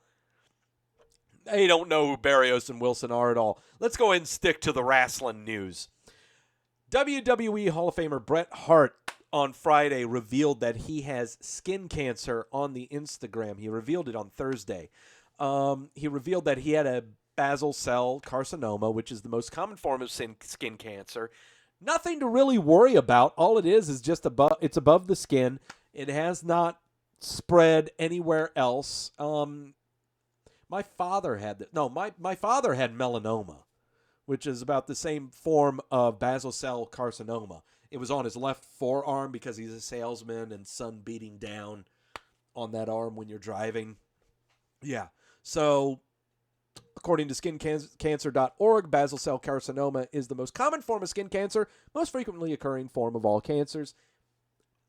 Bret Hart is okay. Look. Godspeed Bret Hart, but everyone don't flip the fuck out. It's all I'm saying. Okay? It's okay. All right? Treat it as a massive growth that's going to be carved out of him. That's all. That's all. He doesn't have pancreatic cancer, okay? He's okay. All right? Pump the brakes. Pump the brakes before you start getting roses and sending them over to Manitoba or Ontario or wherever the fuck he is. Andrade took a hammerlock DDT to the concrete. Why? Why did he do that? Because the WWE officially announced his suspension due to failing the wellness policy. It is not known what substance caused him to fail the test. With it being his first suspension, he's gone for 30 days. He will not be back until the end of February. Jamel said he's over in Edmonton or Calgary. Okay, so that's where Bret Hart is. He's going to be okay. Andrade is gone for 30 days, but he's still champ. Everyone's saying, well, why didn't he drop the belt to Carrillo? Why didn't he drop the belt if he's going to be suspended? First off, number one, didn't you guys say that they've already written off the title run of Humberto Carrillo with the U.S. strap? And number two, 30-day defense rule, bitches. 30-day defense rule. I thought everyone on the Twitter was a knowledgeable wrestling fan. At least that's what I thought. Daniel saying he's exempted from the milk carton. That is correct. Andrade is exempted from the milk carton if he's under suspension. Andrew saying he probably missed the test. I'm not going to say why there was a failure on this test. All we know is this is why he's suspended. Whether he missed the test, whether he didn't show up on time for it, or whether it was a substance, we don't know. All we know, the WWE is telling us that he failed the test and he's being suspended. That's it. That's all we know. That is all we know. Once again, talked about it earlier on the Monday Night Raw recap. MVP announced on the Instagram that that match that he had on Raw was his final match with the WWE. He's not on the main roster. He's not on my milk carton. Yeah, that is a wham bam, thank you ma'am, one-time deal. Now this is some happy news here. Former WWE announcer Sean Mooney has joined the NWA. In fact, check out the latest episode of NWA Power. He is now one of their announcers for the NWA. An absolutely fabulous hire. Absolutely fabulous hire. I hope he doesn't take any work away from David Guerrera. But, man, great pickup. Sean Mooney is great. Okay? If you don't remember him from watching him in the 80s and early 90s, that's fine. Okay? Coming from someone who grew up watching him, he is the quintessential interviewer. Like, there's Gene Okerlund, but then there's Sean Mooney. This is the guy you want backstage doing interviews. But this is a guy you can have behind the podium doing the interviews for NWA. Have it trade between him and David Guerrera. This is going to be great. This is going to be great. I think this is a fantastic pickup by the NWA. I need to check out their latest episode. I really do. More announcements on the contractual front. Ring of Honor says the Briscoes have officially signed new contracts with the company. That's great. You said that last year. Ring of Honor also said that Brody King signed up to a new deal with the company. That's great. You said that last year, too. Now let's get to the dark side. Had Jamel saying backwoods Usos on the Briscoes. Yeah, that's true. Former WCW star Van Hammer was charged with DUI and hit and run of a 5-year-old child. This is the report from the Palm Beach Post via the Boynton Beach Police Department. Mike Hildreth, 60 years old, is charged with leaving the scene of an injury crash and DUI with injuries. He was driving 58 miles an hour in a 35-mile-an-hour zone and was drunk when he hit the 5-year-old boy who was riding a bicycle with training wheels. Upon being hit, the boy was said to have been thrown atop of the hood of Hildreth's vehicle. The boy was taken late Sunday as a trauma patient to Del Rey Medical Center with non-life-threatening internal injuries and remains in stable condition. Hildreth was officially charged with first-degree felony hit and run and DUI. On Monday, Hildreth appeared in handcuffs at the Palm Beach County Jail before Circuit Judge Ted S. Bourras set bail for Hildreth at $125,000 with an option for house arrest. Bourras also ordered Hildreth stay away from drugs, alcohol, and weapons. Van Hammer also he was indicted in 2004 on a DUI arrest in the state of Georgia.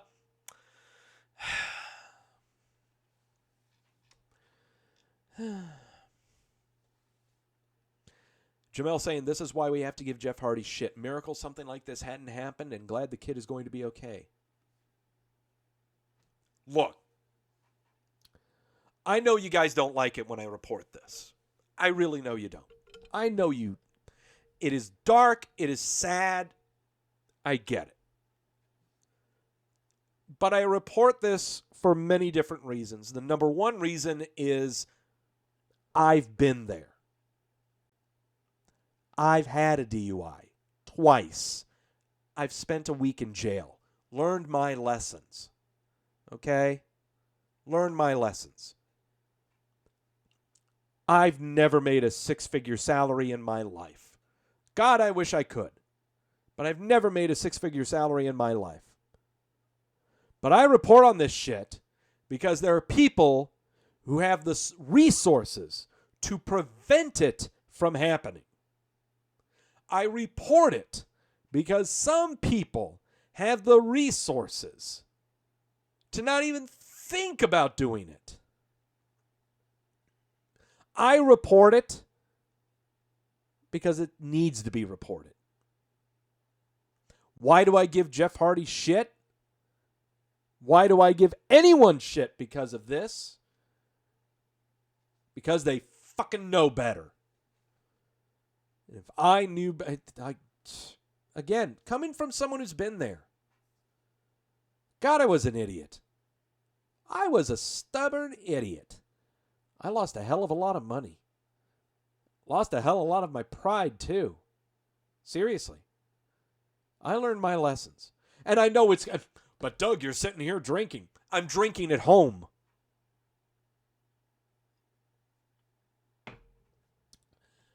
Every time Deanna and I go out, I drive. I'm always driving. I drive because I have the wherewithal to know when to say no, to know when to say when, to know when to say we need to get a cab. How is it that I know that and grown men 50% older than me with more income than I could ever fathom don't know that? Xantrix says, in a safe place and not alone. That's part of it, too. I hope Van Hammer gets help. I hope he fucking realizes what's going on. Speaking of old men, old white men, Hulk Hogan's going to be appearing at South Dakota for the WWE Super Showdown. Super Showdown is happening the final Thursday of February. It's going to be a weird show. Super Showdown is going to be a weird show out of South Dakota because we don't know what kind of storyline implications are going to be happening at this shindig. I'm not sure. We've heard no talk about it.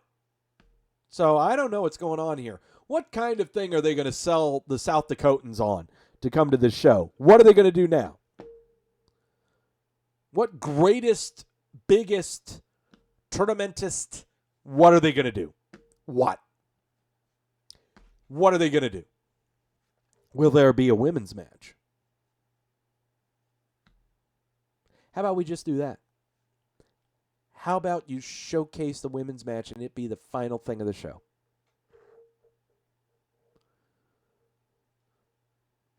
Who knows? Greatest ladder match ever? Oh, I see that, Jamel. Absolutely see that. You know, Impact Wrestling doesn't like being called TNA. They want to try to get away from that, and they want to be called Impact Wrestling. We don't want to remember any of that stuff being called TNA. Well, you know what? They're doing this event called There's No Place Like Home, hearkening back to past TNA stars. This will be happening on Wrestlemania weekend in Tampa, over at the Ritz in Ybor City. It's just outside of Tampa. They've already signed up Scott Steiner, Chris Sabin, Chris Harris, and D'Lo Brown and Ken Anderson. Man.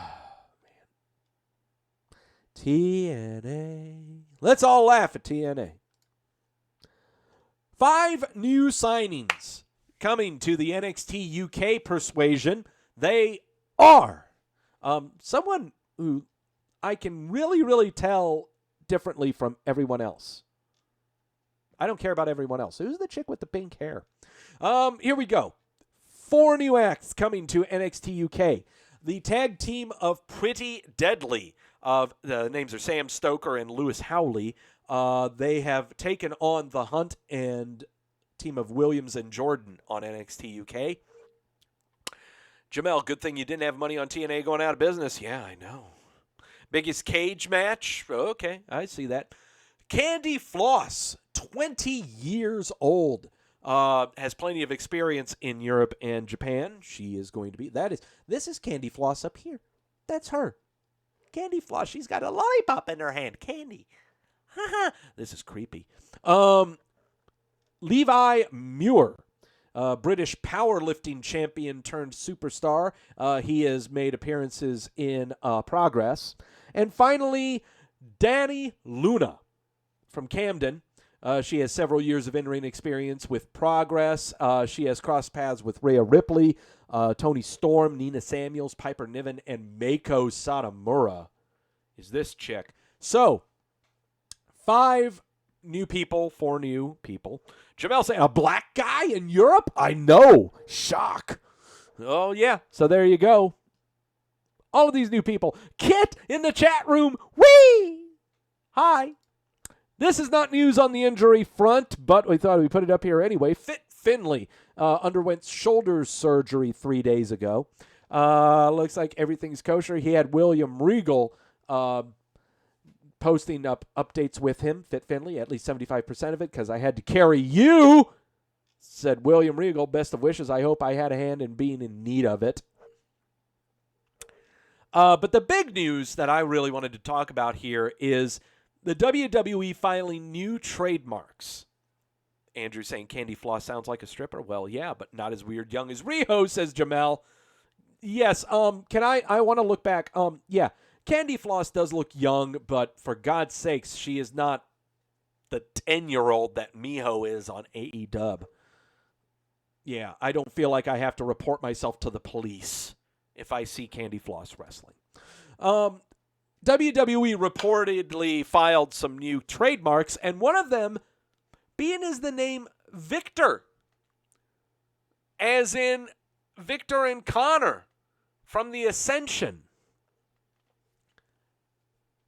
And they did this in order to, I guess, basically prevent Victor, the former Victor, from cashing in on that name when being booked at independent events. Okay. There's no word yet on whether Connor's name has been trademarked. But also WWE filed a trademark for Dana Brooke. That name, because that Dana Brooke is not her real name. So there you go. Speaking of news on the trademark front, Ryback has publicly asked the WWE to let the Ryback trademark go, whereas the WWE said,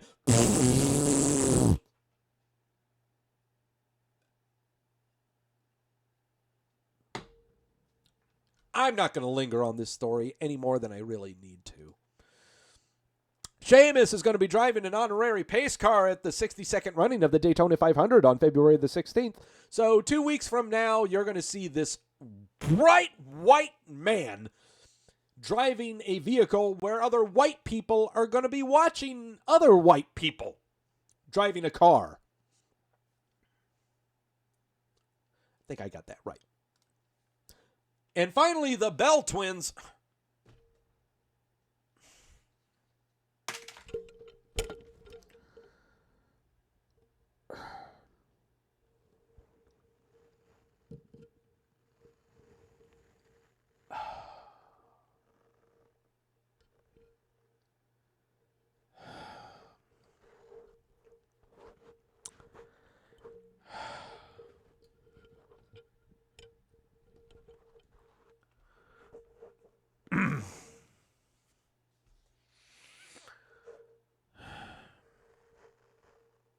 Doug, compose yourself.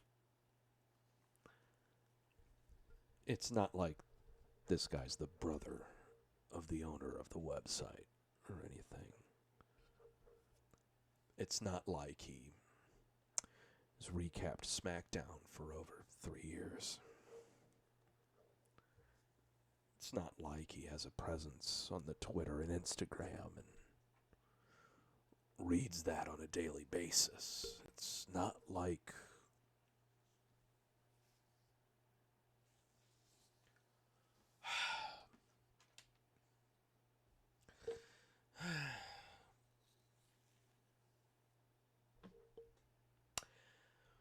the Bell Twins are peppermint. 2 weeks apart. The Bell Twins are peppermint. All right, we'll just put it that way. Doug, help me. The gods help me. Please tell me there's other news we can talk about. Get me out of here. Get me out of here. Oh, here we go. Okay. Okay. Actual break. Okay, news. Okay. So last Friday, it was reported AJ Styles confirmed following his match at WrestleMania at Royal Rumble that he suffered a separated shoulder. Do we have footage of it? No, we don't have it right here. That's okay. It's when he took the spear spot from Edge and he tried to do a flip cell and landed incredibly awkwardly on his left shoulder. Ended up separating it. We got this from interview he had on the Mixer channel of his. He does not blame anyone for it but himself. He says he doesn't expect to be out long. He will not miss WrestleMania. He's going to scratch and claw his way to be there. I totally believe him on that. He'll still be a go for WrestleMania.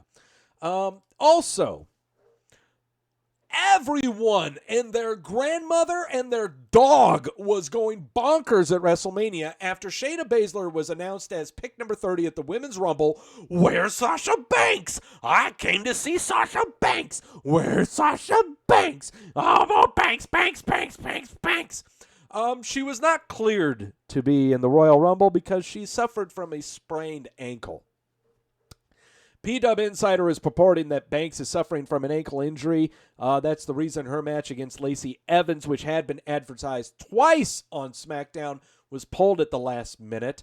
She had not wrestled since January the 3rd, which is why she is not on the milk carton.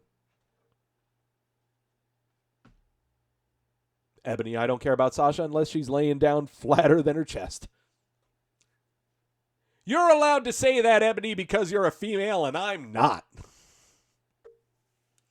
Jama says, "Wee! Hope you're having a good day." Oh, I'm having a good day, Jamama. Jamama. The sources are good.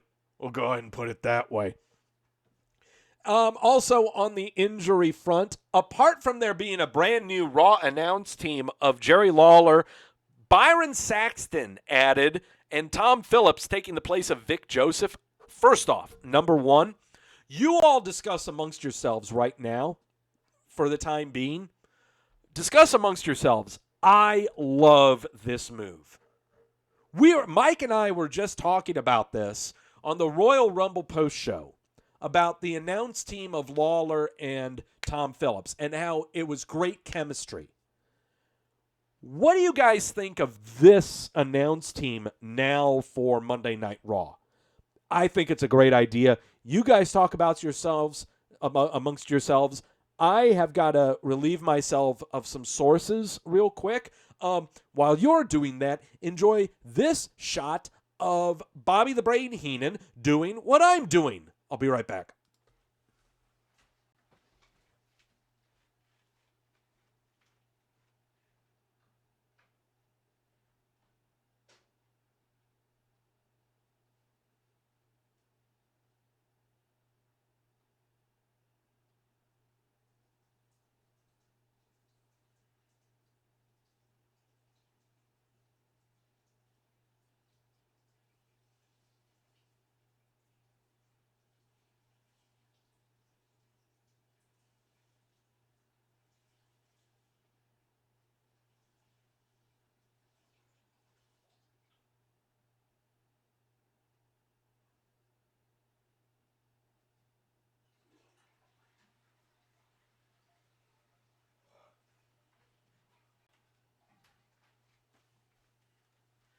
Oh, God.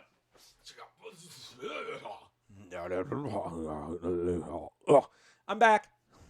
All right. Nafis saying Tom is really good on commentary. I feel bad for whatever they'll do with Vic next. Graves really cranks up the assholishness around Saxton, though. No, that's true. Vic Joseph is probably going to go back to NXT UK. Vic Joseph was fantastic in NXT UK alongside Nigel McGuinness. I just think that Nigel needs to do one or the other, but now that I think about it, Nigel on both NXT and UK is great. Right now, I think we have got the announced teams solidified.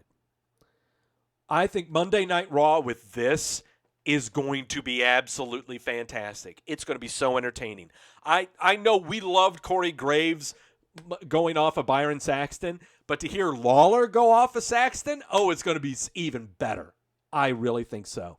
This is going to be fun. This is going to be fun, okay? But apart from that, confirmed Samoa Joe having the next stinger following his dive in the tag team title match on Raw. We're not sure what's going on with him. But Beth on NXT, Andrew, that's the only thing right now is Beth Phoenix on NXT, because quite frankly, I think right now of all the announcers the WWE has right now, I think she's the worst one. Because she's really just screaming out adjectives and exclamation points, whatever's fed into her. She is not organic at all. She doesn't sound organic at all. She reminds me way too much of Renee Young. There's no difference between her and Renee Young at all. Still think the best color guy was Booker, no pun intended, Ebony. No, Booker was fun. Booker's fun. Okay, Booker is fun. All right, injury list. Updated injury list. I can't believe they did not show up at the Royal Rumble, but Nia Jax, reparative surgery on both ACLs. She was supposed to be back for Royal Rumble. She's going to be back sometime real soon. Wwe Wyatt, reparative surgery, bilateral surgery on both shoulders. God, Doug, you can't talk. Have some more sources. Wwe Wyatt, reparative bilateral surgery on both shoulders. She should have been back for Royal Rumble times, but she'll be back soon. Jinder Mahal, ruptured patella, back for WrestleMania times. AJ Styles, dislocated shoulder. We're going to put him on a timetable of Elimination Chamber, is what we're going to do. Samoa Joe, neck stinger, concussion, something, not sure. Who knows? We don't know what's going on there. Jeff Hardy, when he is not driving drunk down the highways of my home state of Florida or passed out drunk in a stairwell of Myrtle Beach, he is recovering from knee surgery and should be back in time for... There's no fast lane. Whatever the fuck would be during that time. Lars Sullivan, major reparative surgery on ACL and MCL. He won't be back until WrestleMania. Xavier Woods and Ember Moon with torn Achilles tendons. They're not going to be back until SummerSlam times. Sasha Banks with an ankle sprain. Who knows when she'll be back. Nafis, home state of Florida? No, my home state is Ohio. My living state is North Carolina. I don't know what I'm saying anymore. Boa, torn rotator cuff and labrum. He's not going to be back until SummerSlam times. Velveteen Dream, lumbar injury. It's an impact injury. He will be back this Wednesday on NXT. The teaser screens showed it. Heard Jeff is in rehab, says Andrew. I don't believe anything. I'm never believing he's ever in rehab, ever. So, yeah, Velveteen Dream will be back this week on NXT. And finally, Fandango, dislocated elbow. He should be back in time for TakeOver Portland, even though Tyler Breeze is on 205 Live, I believe.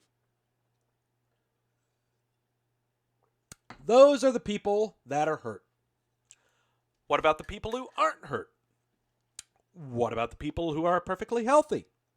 What about the people who didn't appear on the Royal Rumble and haven't been on TV for, say, 3 weeks? They end up on a very special list. A list of not my own design, of their own design. A design that is further enhanced because they got brand new glamour shots to put in their portfolio. Jamel saying this should be a halftime show Super Bowl. No, it shouldn't be. No, it's so bad.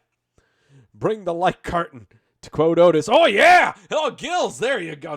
Oh, yeah. Oh, Tucky.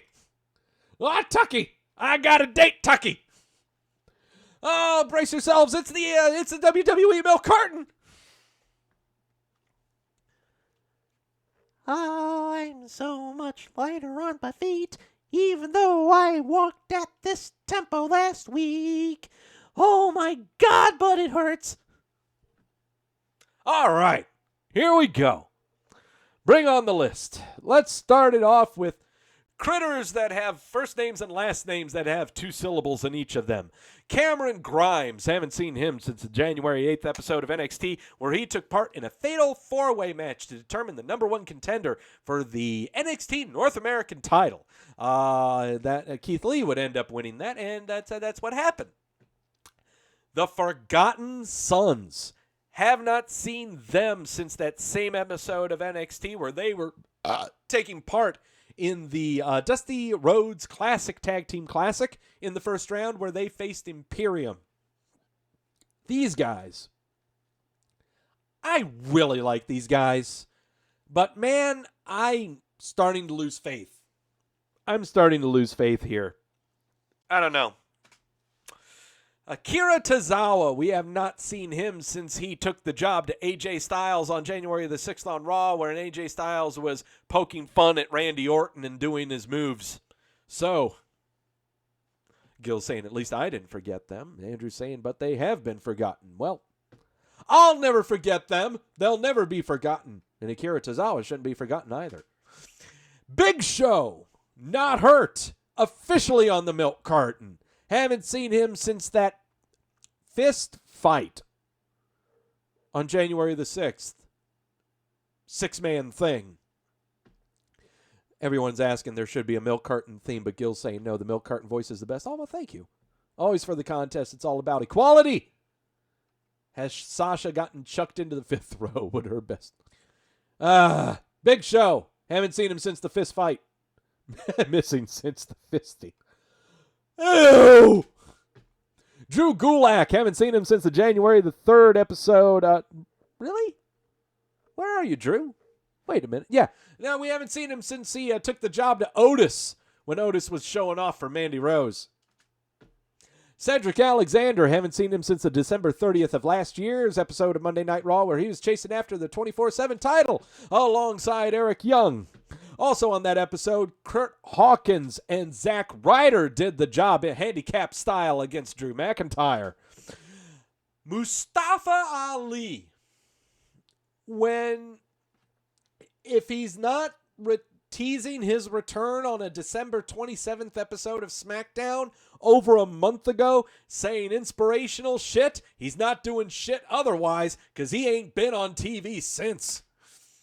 Bronson Reed, haven't seen him since the Christmas episode of NXT where he was in a match against Double D Dominik Dijakovic. Doug, we're putting together a little critter tossing contest. That's what Ebony... Oh, there's a little critter tossing contest. Oh, if we are tossing women, someone has to throw Alexa Bliss. No, you don't want to toss Alexa Bliss. That harassment suits would come. You got to toss if you're tossing a woman into the crowd, it's got to be someone they would not touch. I recommend Tamina. Killian Dane, haven't seen him since the December 18th episode of NXT where he had a match against Damian Priest. I guess we haven't seen him because he has a really bad receding hairline. Marina Shafir and Jasmine Duke, haven't seen them since that same episode of NXT where they were at ringside when Shayna Baszler was defending her NXT women's title against Rhea Ripley and lost. Jamel saying the lineup so far is Braun, Mark, Henry, Nia, Otis, Big E, Keith Lee, and Big Show. I'm telling you that chucking Sasha into 5th row would be her best suicide dive ever. It may be her best suicide dive, but I'm only thinking about who would be molesting her when she's in the crowd. Is that a fair worry? I'm just saying. Is it a fair worry? Raul Mendoza. Haven't seen him since the December 11th episode of NXT where he was in a revenge match against Cameron Grimes. Drake Maverick. Haven't seen him since the December 6th episode of SmackDown where he was draped over the knee of Elias, spanked like a small child, and laughed at by Dana Brooke for being in a stable marriage. I'm glad they killed that program because I didn't know where the fuck that was going.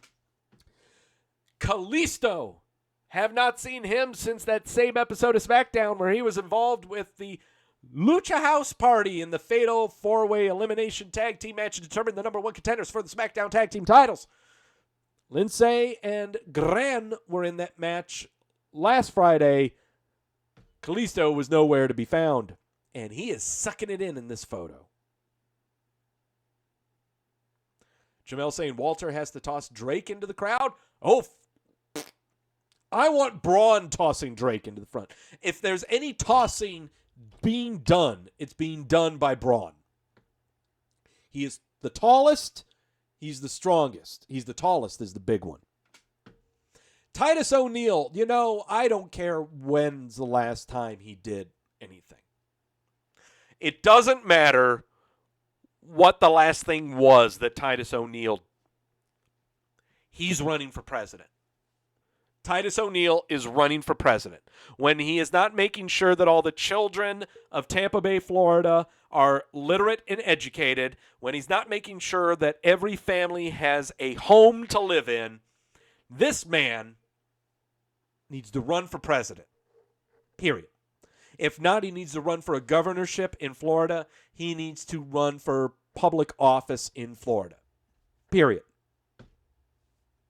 This man needs to go into Congress. Serve in state Congress in Florida. First off, you start small and then you work your way up. Yeah. I'll vote for Titus. I'll vote for Titus in anything. I don't care. Seriously. I'll vote for him in anything. Mansoor. He was on NXT on November the 27th having a match against Shane Thorne to convince us that he doesn't just wrestle in South Dakota. He wrestles everywhere. So, yeah, Braun tosses Titus back under the ring for his buyout. I don't know about that, Emily. I'd watch that instead of... Oh, the Iconics. Haven't seen them since November 25th episode of Monday Night Raw, where they were telling us to buy shit on WWEshop.com for the holidays. Oh, I got to do it, don't I? I've got to do it. Okay.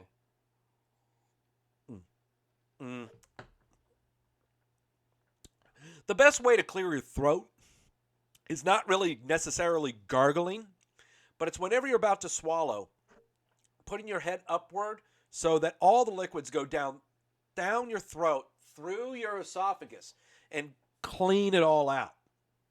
You got to clean all that out so that whenever you're going to use your diaphragm to force out and be loud, it's well done. Okay, so let me do it one more time because I was talking when I was explaining what I was doing.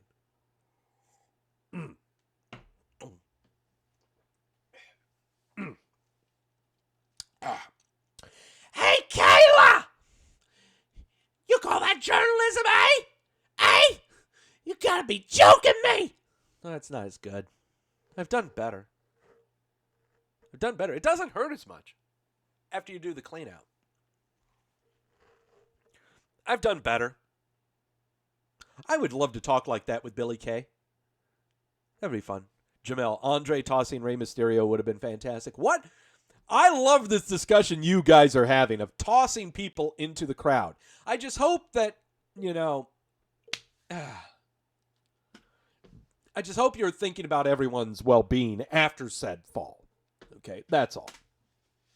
Apollo Crews, we haven't seen him since the November 22nd episode of SmackDown, where he was taking part in a big schmoz to promote the matches of Survivor Series because it was Raw versus SmackDown, and Heath Slater was part of those schmozes too.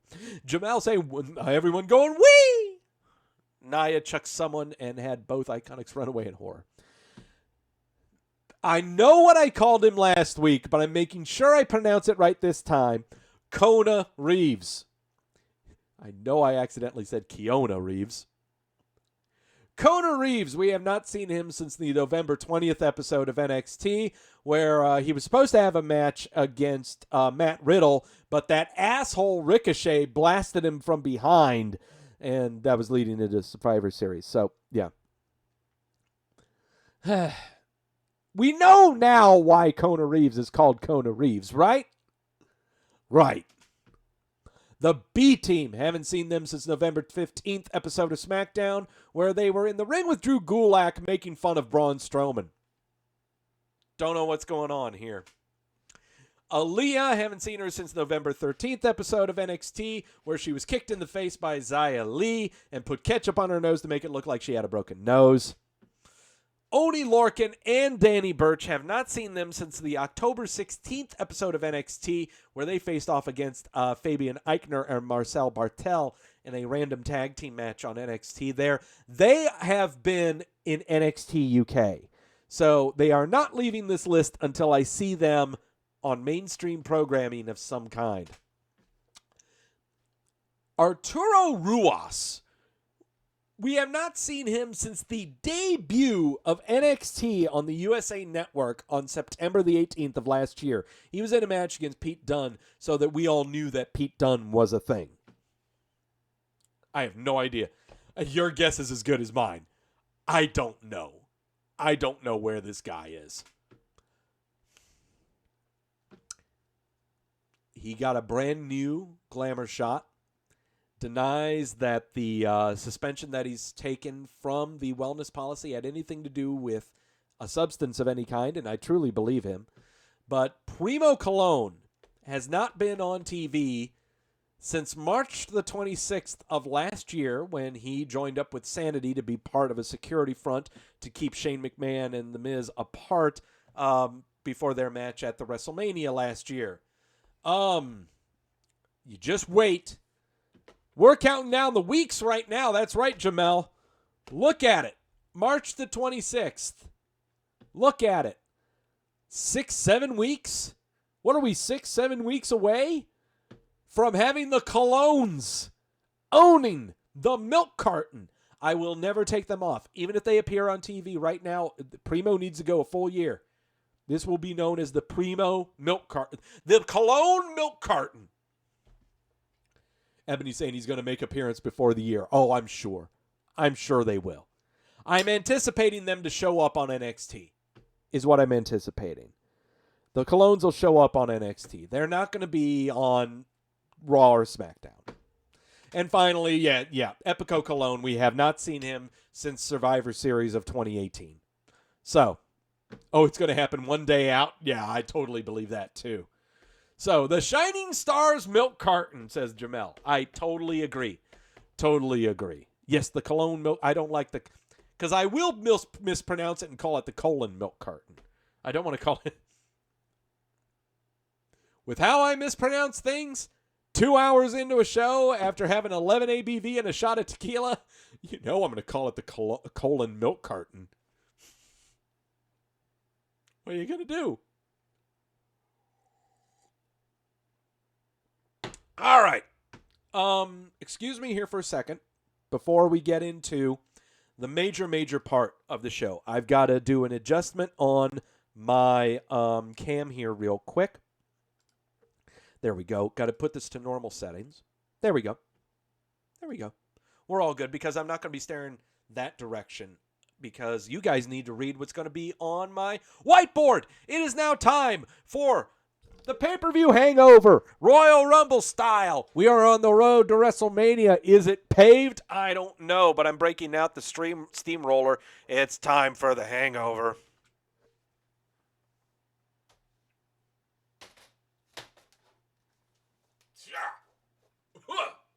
Here we go. Got it. I got this. All right. Here we go. Here is the whiteboard. We have not touched this thing since 5-6 months ago. Okay, so check this out. We haven't touched it, but we had some ideas of what the matches were going to be. Okay, so here we go. Match-wise, we have the Raw Championship is one match. By the way, 12 matches are going to be on this card. Last year, there were 14 matches on the WrestleMania card, many of them pre-show, but we determined that there was going to be 12 matches that we know are going to be happening on WrestleMania this year. So bear with me. Here we go. This is what we figured out. So there's going to be a Raw Championship match, a SmackDown Championship match, major titles, Universal and Heavyweight. The Raw Women's title match, the SmackDown Women's title match. There's going to be a U.S. title match, Intercontinental title match. How do we do this? The microphone! Can you see it? No, you can't. Hi.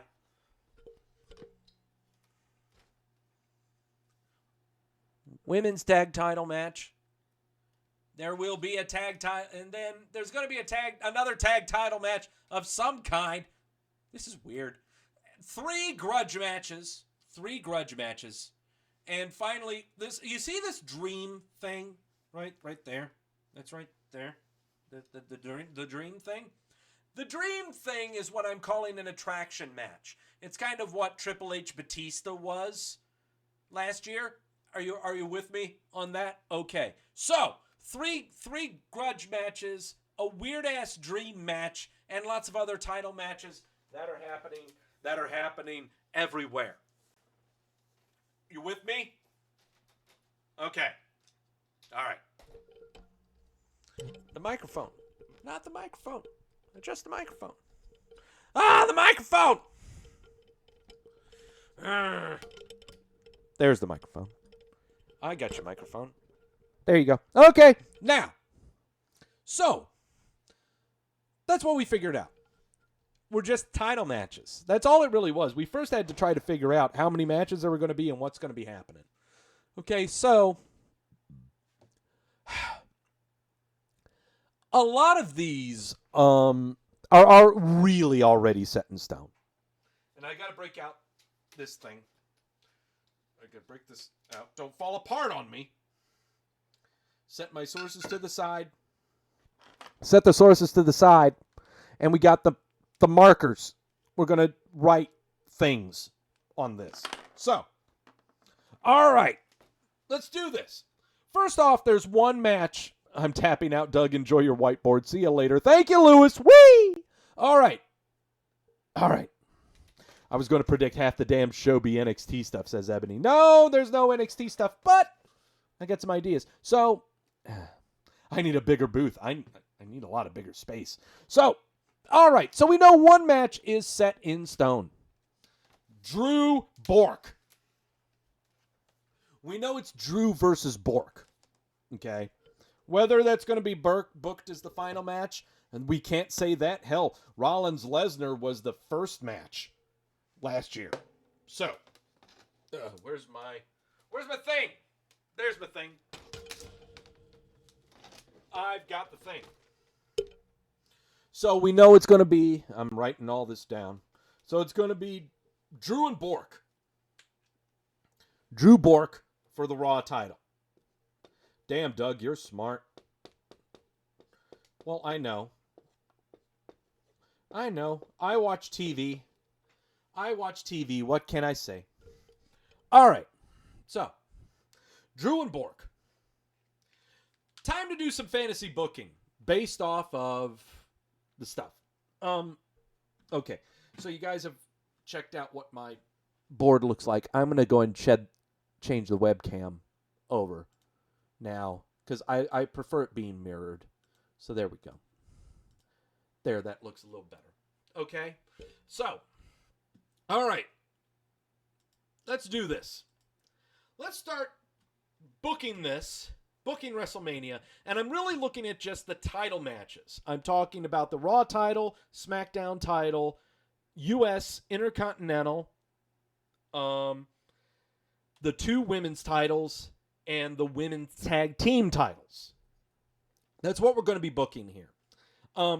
Actually, let's just knock this out of the way. Where's my black marker? I will actually knock one of these grudge matches out of the... Well, not yet. I'll probably talk about that in a little bit. We'll talk about one of the grudge matches in a little bit. But next Crimbus show, we donate to get Doug a bigger office. Thank you. All right, time to do some fantasy booking. So Charlotte won the Royal Rumble, the Women's Royal Rumble, last Sunday. But she has yet to determine who she is going to face for a title of some kind. She hasn't figured out what title that she wants to go for. Okay, so what do? Are we really going to do Charlotte, Becky Lynch again? Really?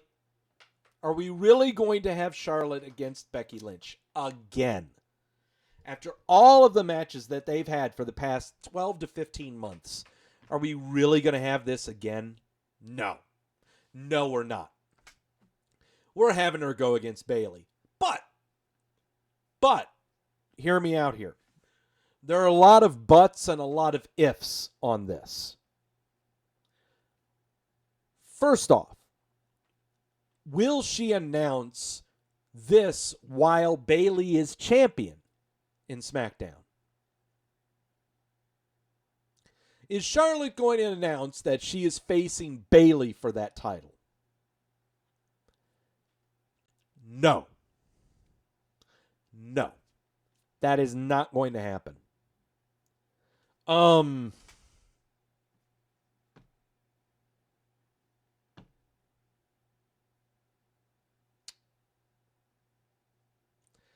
Elimination Chamber comes up in 5 weeks. I'm not mentioning the South Dakota show with Super Showdown.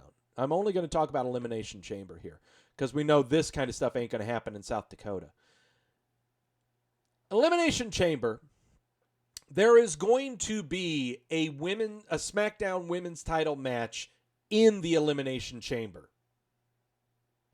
That is where Naomi will win the SmackDown women's title. That is where Ebony? No, you're not winning it. Naomi's going to win it. An Elimination Chamber. And this is what we get. It's happened before. It's happened before. And if you remember, in the Women's Royal Rumble, Naomi and Charlotte, they had a moment in the Rumble where they bumped fists and went after Bianca Belair. So, I am taking Naomi versus Charlotte for the SmackDown Women's title. Who's going to win? I don't know. I'm not sure. But all I know is I'm going to take Naomi and Charlotte for the SmackDown Women's title. That is going to get some major mainstream media airplay. Seriously, look at this picture. The implications. No, now imagine Naomi with the fro. Imagine the play that this is going to get. Just the optics. I'm just talking the optics. Just the optics. Oh, man, is it going to be good.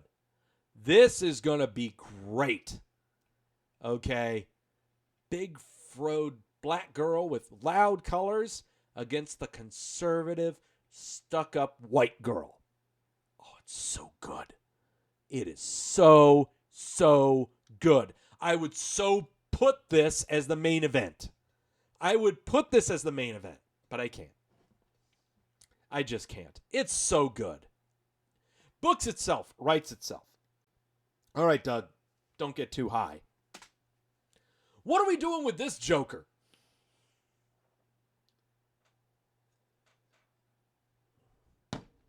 What are we doing with this Joker? Bray Wyatt, how are we doing this? What are we... Everyone had already been booking it about what this match was going to be. I mean, we've gotten a resolution between him and Daniel Bryan, right? I mean, that's pretty much done, right? We aren't going to do anything else. I hope. So what do we do? Well, yeah, it's pretty... Yeah. Yeah. That is what we're doing. I mean, no one's... It's simple, right? Fiend versus Birch versus Yowie Wowie. Yeah, it's pretty simple. Pretty cut and dry. Where'd my other thing go? There it is. It's pretty cut and dry, but how are you going to do this? How is Roman Reigns going to be the number one contender for the Fiend You're just going to announce it? No, you're not just going to announce it. You're going to have to prove it somehow, so you do an Elimination Chamber. You have a number one contendership for the SmackDown title at Elimination Chamber. Or you have a number one contenders match between Daniel Bryan and Roman Reigns. That's what I'm looking at. So yeah, we're gonna have Wyatt versus Roman. That is a no-brainer. Writing it down. I don't think anyone. It makes perfect sense, right? March 8th is Elimination Chamber. Yeah, we are looking at 5 weeks. Yeah, 5 weeks, I think. Is that right? Doug, are you doing math right? Yes, you're doing math right. 5 weeks. Braun Strowman's Intercontinental title just won the Intercontinental Championship last Friday. This is going to be a thing. They're going to ride on this for a little bit. So what did they do with the Intercontinental Championship last year? Well, they had Bob Lashley defend it against the Demon Finn Balor.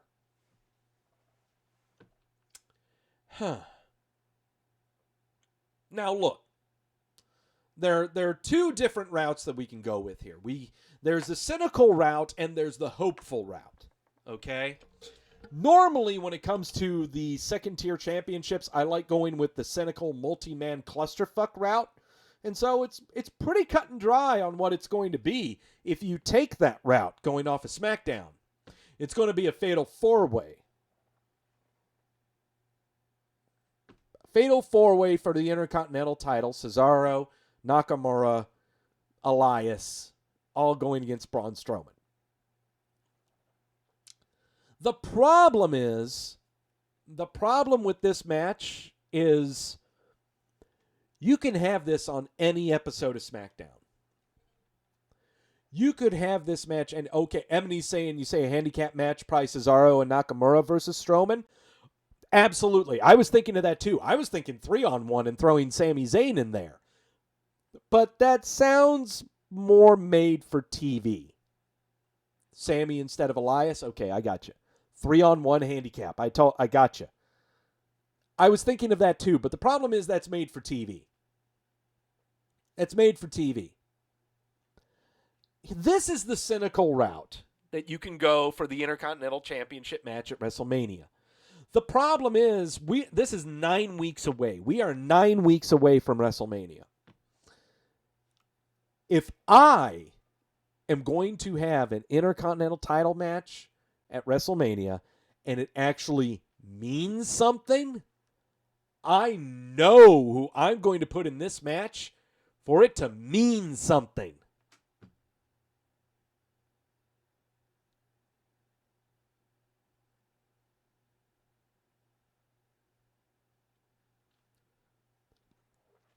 King Corbin versus Braun Strowman for the Intercontinental title match at WrestleMania.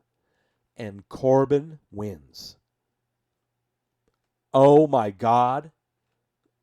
The place will pelt him with soda cups, with popcorn bags.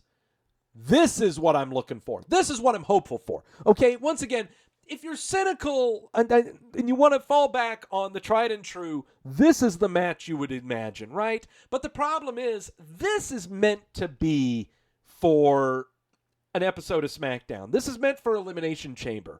This happens at Elimination Chamber. This happens at WrestleMania. And Corbin winning the title happens at WrestleMania. I'm booking this match. I mean, seriously, am I too far-fetched in this? Am I thinking way too hard on this? Because right now, the Corbin Reigns program is gone. If they want to, they can go into it for another 3 weeks. That's fine. Okay? But could you imagine for a good 4 to 5 weeks, Corbin, Rude, and Ziggler going after Strowman week after week after week after week? they throw in a stipulation of some kind where Ziggler and Rude can't be at ringside for, Strowman and Corbin, and then suddenly Corbin gets a fourth man in his stable that you don't know who it could be.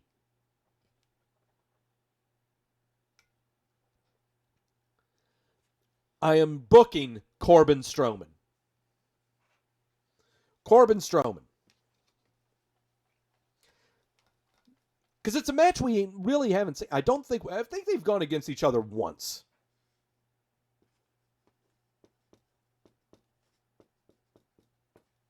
But that's the match I'm booking. That's a match I'm booking. I think it'll be fun. Braun tossing around Dolph? Yeah, that's going to happen. That's going to happen. So, again, let's go to the other mid-card match. Once again, mid-card matches in WrestleMania have always been these throwaway matches where they're just booked on a whim. They aren't really thought about. But I think this is an exception. So second, United States Champion, Andrade, with Zelina Vega in tow. So, what are we doing here? What was done last year? Well, last year, Samoa Joe was the United States Champion last year and had a complete throwaway, time-crunched match against Rey Mysterio. That's what we had last year. There was no thought put into this. A pity for Samoa Joe. In fact, I don't know what we're doing with Samoa Joe this year. So, what are we doing this year? This year, I am again booking a clusterfuck. It's going to be a multi-man match. But it's not going to be a fatal four-way. It's going to be a triple threat. And it's going to involve two guys that you can build. You can build into this. And all three of them in this match have extensive experience with each other in singles matches. To where when this match happens, it's going to be great. It will be a great match. I am projecting United States triple threat match. Andrade defending against Ricochet and Aleister Black.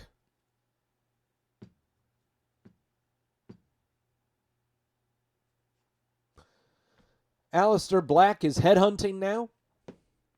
Who better than to go after Andrade? Ricochet hasn't inserted himself into some of Andrade's matches, demanding title matches.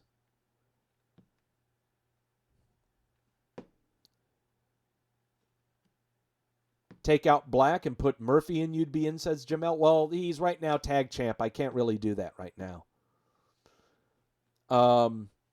Yes. This is what I'm looking at.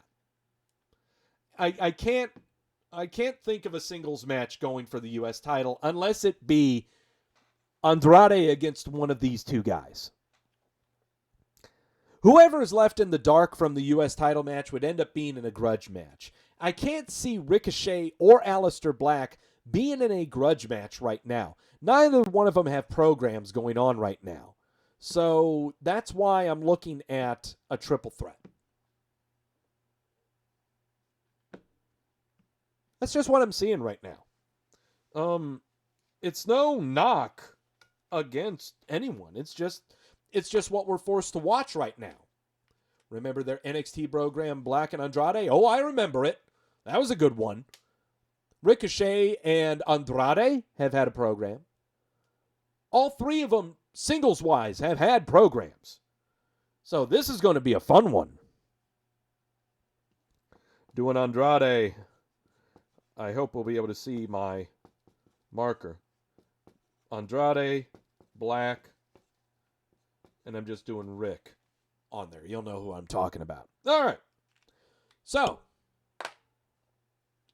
triple threat for the U.S. title. Women's tag team match. You never would have thought that Asuka and Kairi Sane were the women's tag team champions. Can't remember the last time they defended them. So, Shifty going, wee, competing against the Super Bowl? Well, I'm almost done. I don't mean to compete against the Super Bowl. So, yeah, I know. Daniel, I know. The women have tag team titles. What are we going to do here? This one is pretty simple. Now, bear in mind, what did we do last year? A clusterfuck and a half. This is how much we cared about the women's tag team titles.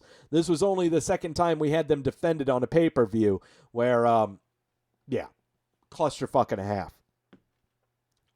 Last time they defended them was at TLC. That is correct, Jamel. That's the last time they were defended. In fact, I don't, after that, who knows? So,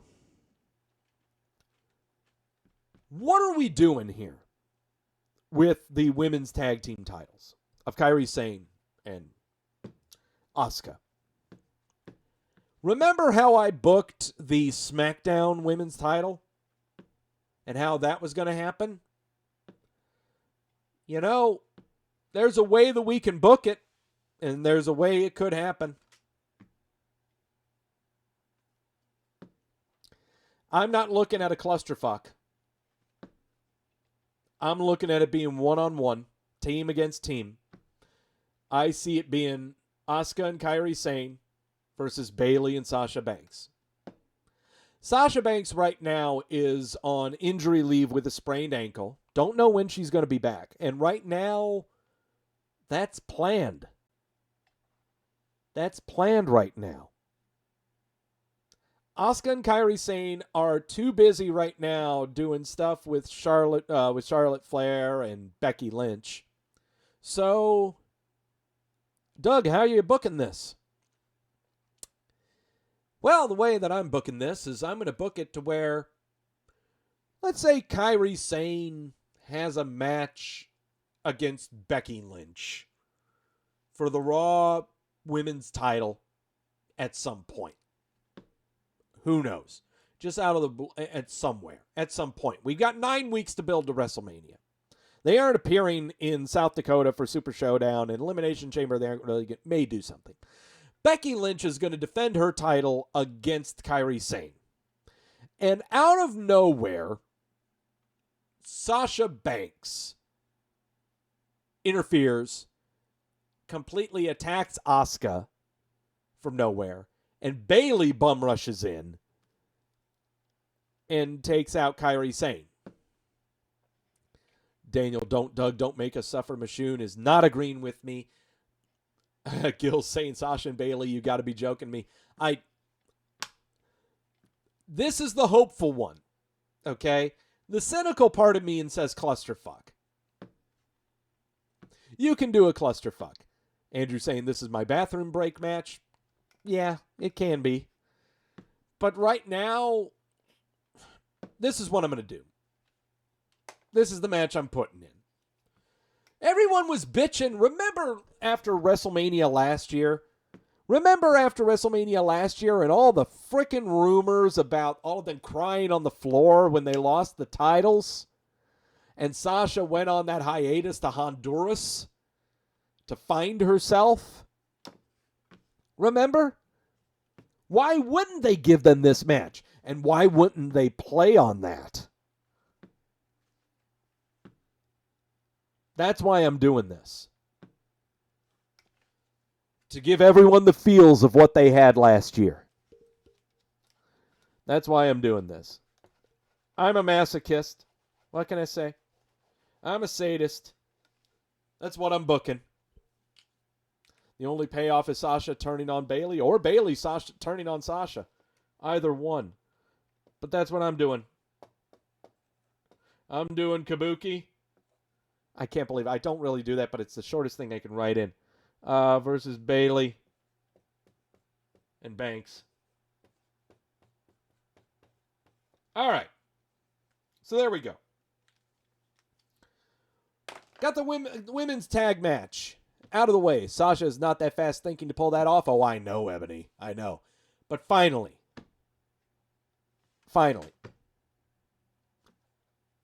So how are we doing this? Becky Lynch, Raw Women's Champion. How are we booking her? Doug, you've got Charlotte going after Bayley or Naomi over in SmackDown. You've already booked Becky in a proposed title match against Kairi Sane and there being a run-in. So what are you doing? How are you going to do this? How are you booking Becky Lynch? This one is really simple. First off, you have Elimination Chamber. Becky Lynch right now is being booked as being so confident and being so driven. Hell, I'll defend my title in the Elimination Chamber. Bring it on. Bring everyone on. I don't care. Who wants it? Come on in and get it. Who will be in the Elimination Chamber against Becky Lynch? Becky will be in there. Natalya. Possibly the returning Nia Jax or Ruby Riott. Sarah Logan. Liv Morgan. Lana. Throw Kairi Sane or Asuka in there. Throw both of them in there. No, not Bianca Belair. No, she's not going to be coming until post-WrestleMania. So, there are enough women on Raw to fill up an Elimination Chamber. I'll put all of them in there. Becky Lynch, Asuka, Kairi Sane, Sarah Logan, Liv Morgan, and a returning Nia Jax or Ruby Riott. You throw them all in there. Throw all of them in there. You can start up new programs. I think a Ruby Riott in there returning would be great. Because then she's got Logan and Morgan in there with her to start programs off of Morgan, possibly. Asuka and Kairi in there. They fumble over each other, maybe. Maybe that's where Sasha and Bayley make their run in and take them out. Wwe Wyatt. I'm sorry, I don't get the name right. Wwe Wyatt. So, Elimination Chamber match. All those vaginas in there. And Becky wins. Becky wins. Becky comes out of Elimination Chamber. There's no one. I've beaten everyone. Who the hell is there? What am I to do? No one can beat me. No one can beat me. Take this throne. I've got this. Who in the hell is going to beat me? And then you finally get Baszler. And there you go. That's how you book it. That's how you book Shayna Baszler versus Becky Lynch.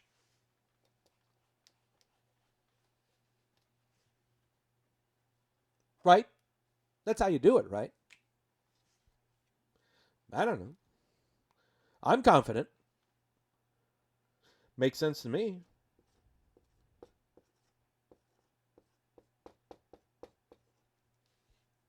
Does anyone think I'm wrong in that booking? Anyone think I'm wrong in that? Should it be Wanda Wowsy? Everyone is saying Wanda Wowsy. Or is Wanda Wowsy going to do a run-in at WrestleMania?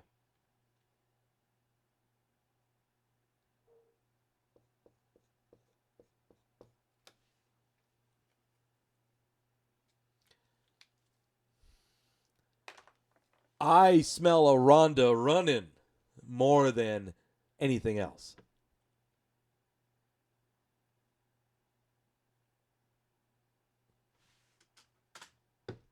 Oh, by the way, one of the grudge matches is going to be Orton and Edge. You're not going to see Edge on TV for a month. Edge is not going to return to TV for a month. He will not return until after the Elimination Chamber and go after Randy Orton, and then you'll have your build. You can't immediately have Edge Orton. You can't immediately have it. So you draw it out.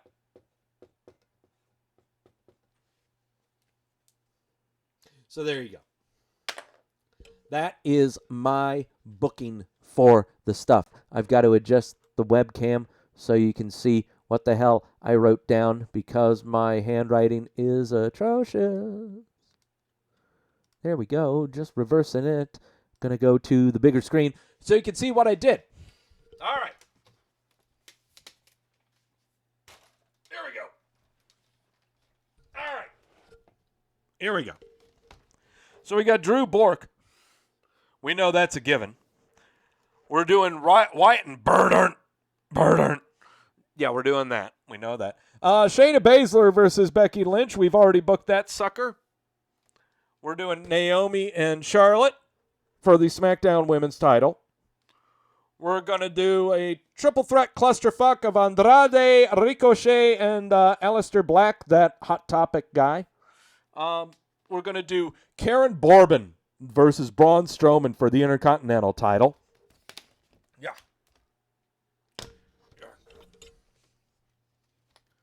We're going to do Kabuki Warriors versus Bayley and Banks for the women's tag team titles. We're not sure what's going to happen with everything else, but we know it's going to be Edge and Orton in a grudge match for WrestleMania. Okay? Gil's saying no triple threat, no Triple H match. Well, that's what the dream match is for. That's what that's for. That thing. That's supposed to be the attraction match. The attraction match. I don't know. I don't know what the hell that's going to be. We don't know what the dream match is. That's right, Andrew. And an attraction match. Is The Undertaker going to come back and do something? Is Sting going to come back and do something? I don't know. That's your WrestleMania whiteboard. And I don't know. We may not bring that out. We won't break that bad boy out until after Elimination Chamber. Not going to change it. Not going to change it. John Cena. That sounds good to me. So there. That's the booking that I've got right now. We'll definitely look at it after Elimination Chamber. Whew. Thank you all so much for stopping by. The Super Bowl is underway. I know you guys have a football game to watch. Thank you guys so much for showing up and everyone watching on demand. Thank you, thank you, thank you. If you're in the chat room now, you say, wee! Thank you, thank you, thank you. I take a sip of the sources while you all help yourselves. Bye, Ebony. Bye. Yes, wee! Yes, goodbye, everybody. Bye, Kit. Hey, Jamel. Hey, Daniel. Hey, Gills. Hey, everybody. Anybody else in there? Hey, Mashoon. Hey, Nafis. Hey, everyone else in there. All right. Thank you all so much for stopping by. I will see you next week here, 4 o'clock Eastern, for the Wrestleview Weeklies. I have no idea. You know what? I want to watch some stuff. I want to watch some wrestling. Would you guys like to watch some wrestling? I'd like to watch some wrestling again with you guys. So, I may start a thread on the Facebooks. I feel like watching some old stuff. Like some old Japan stuff. I don't know. I just feel like it. Gotta have something to break the monotony, you know? Learn a little bit. So, yeah. Start a thread or something. I want to watch some old stuff. Old Japan stuff. Start a thread. Educate Doug. And I will see you guys next week on the on the Wrestleviews of the Weeklies. Next week. Nope, don't have to go to Twitch for this one. I think we're going to try something here. Thank you all so much for stopping by. And as always, know when you're being sold to.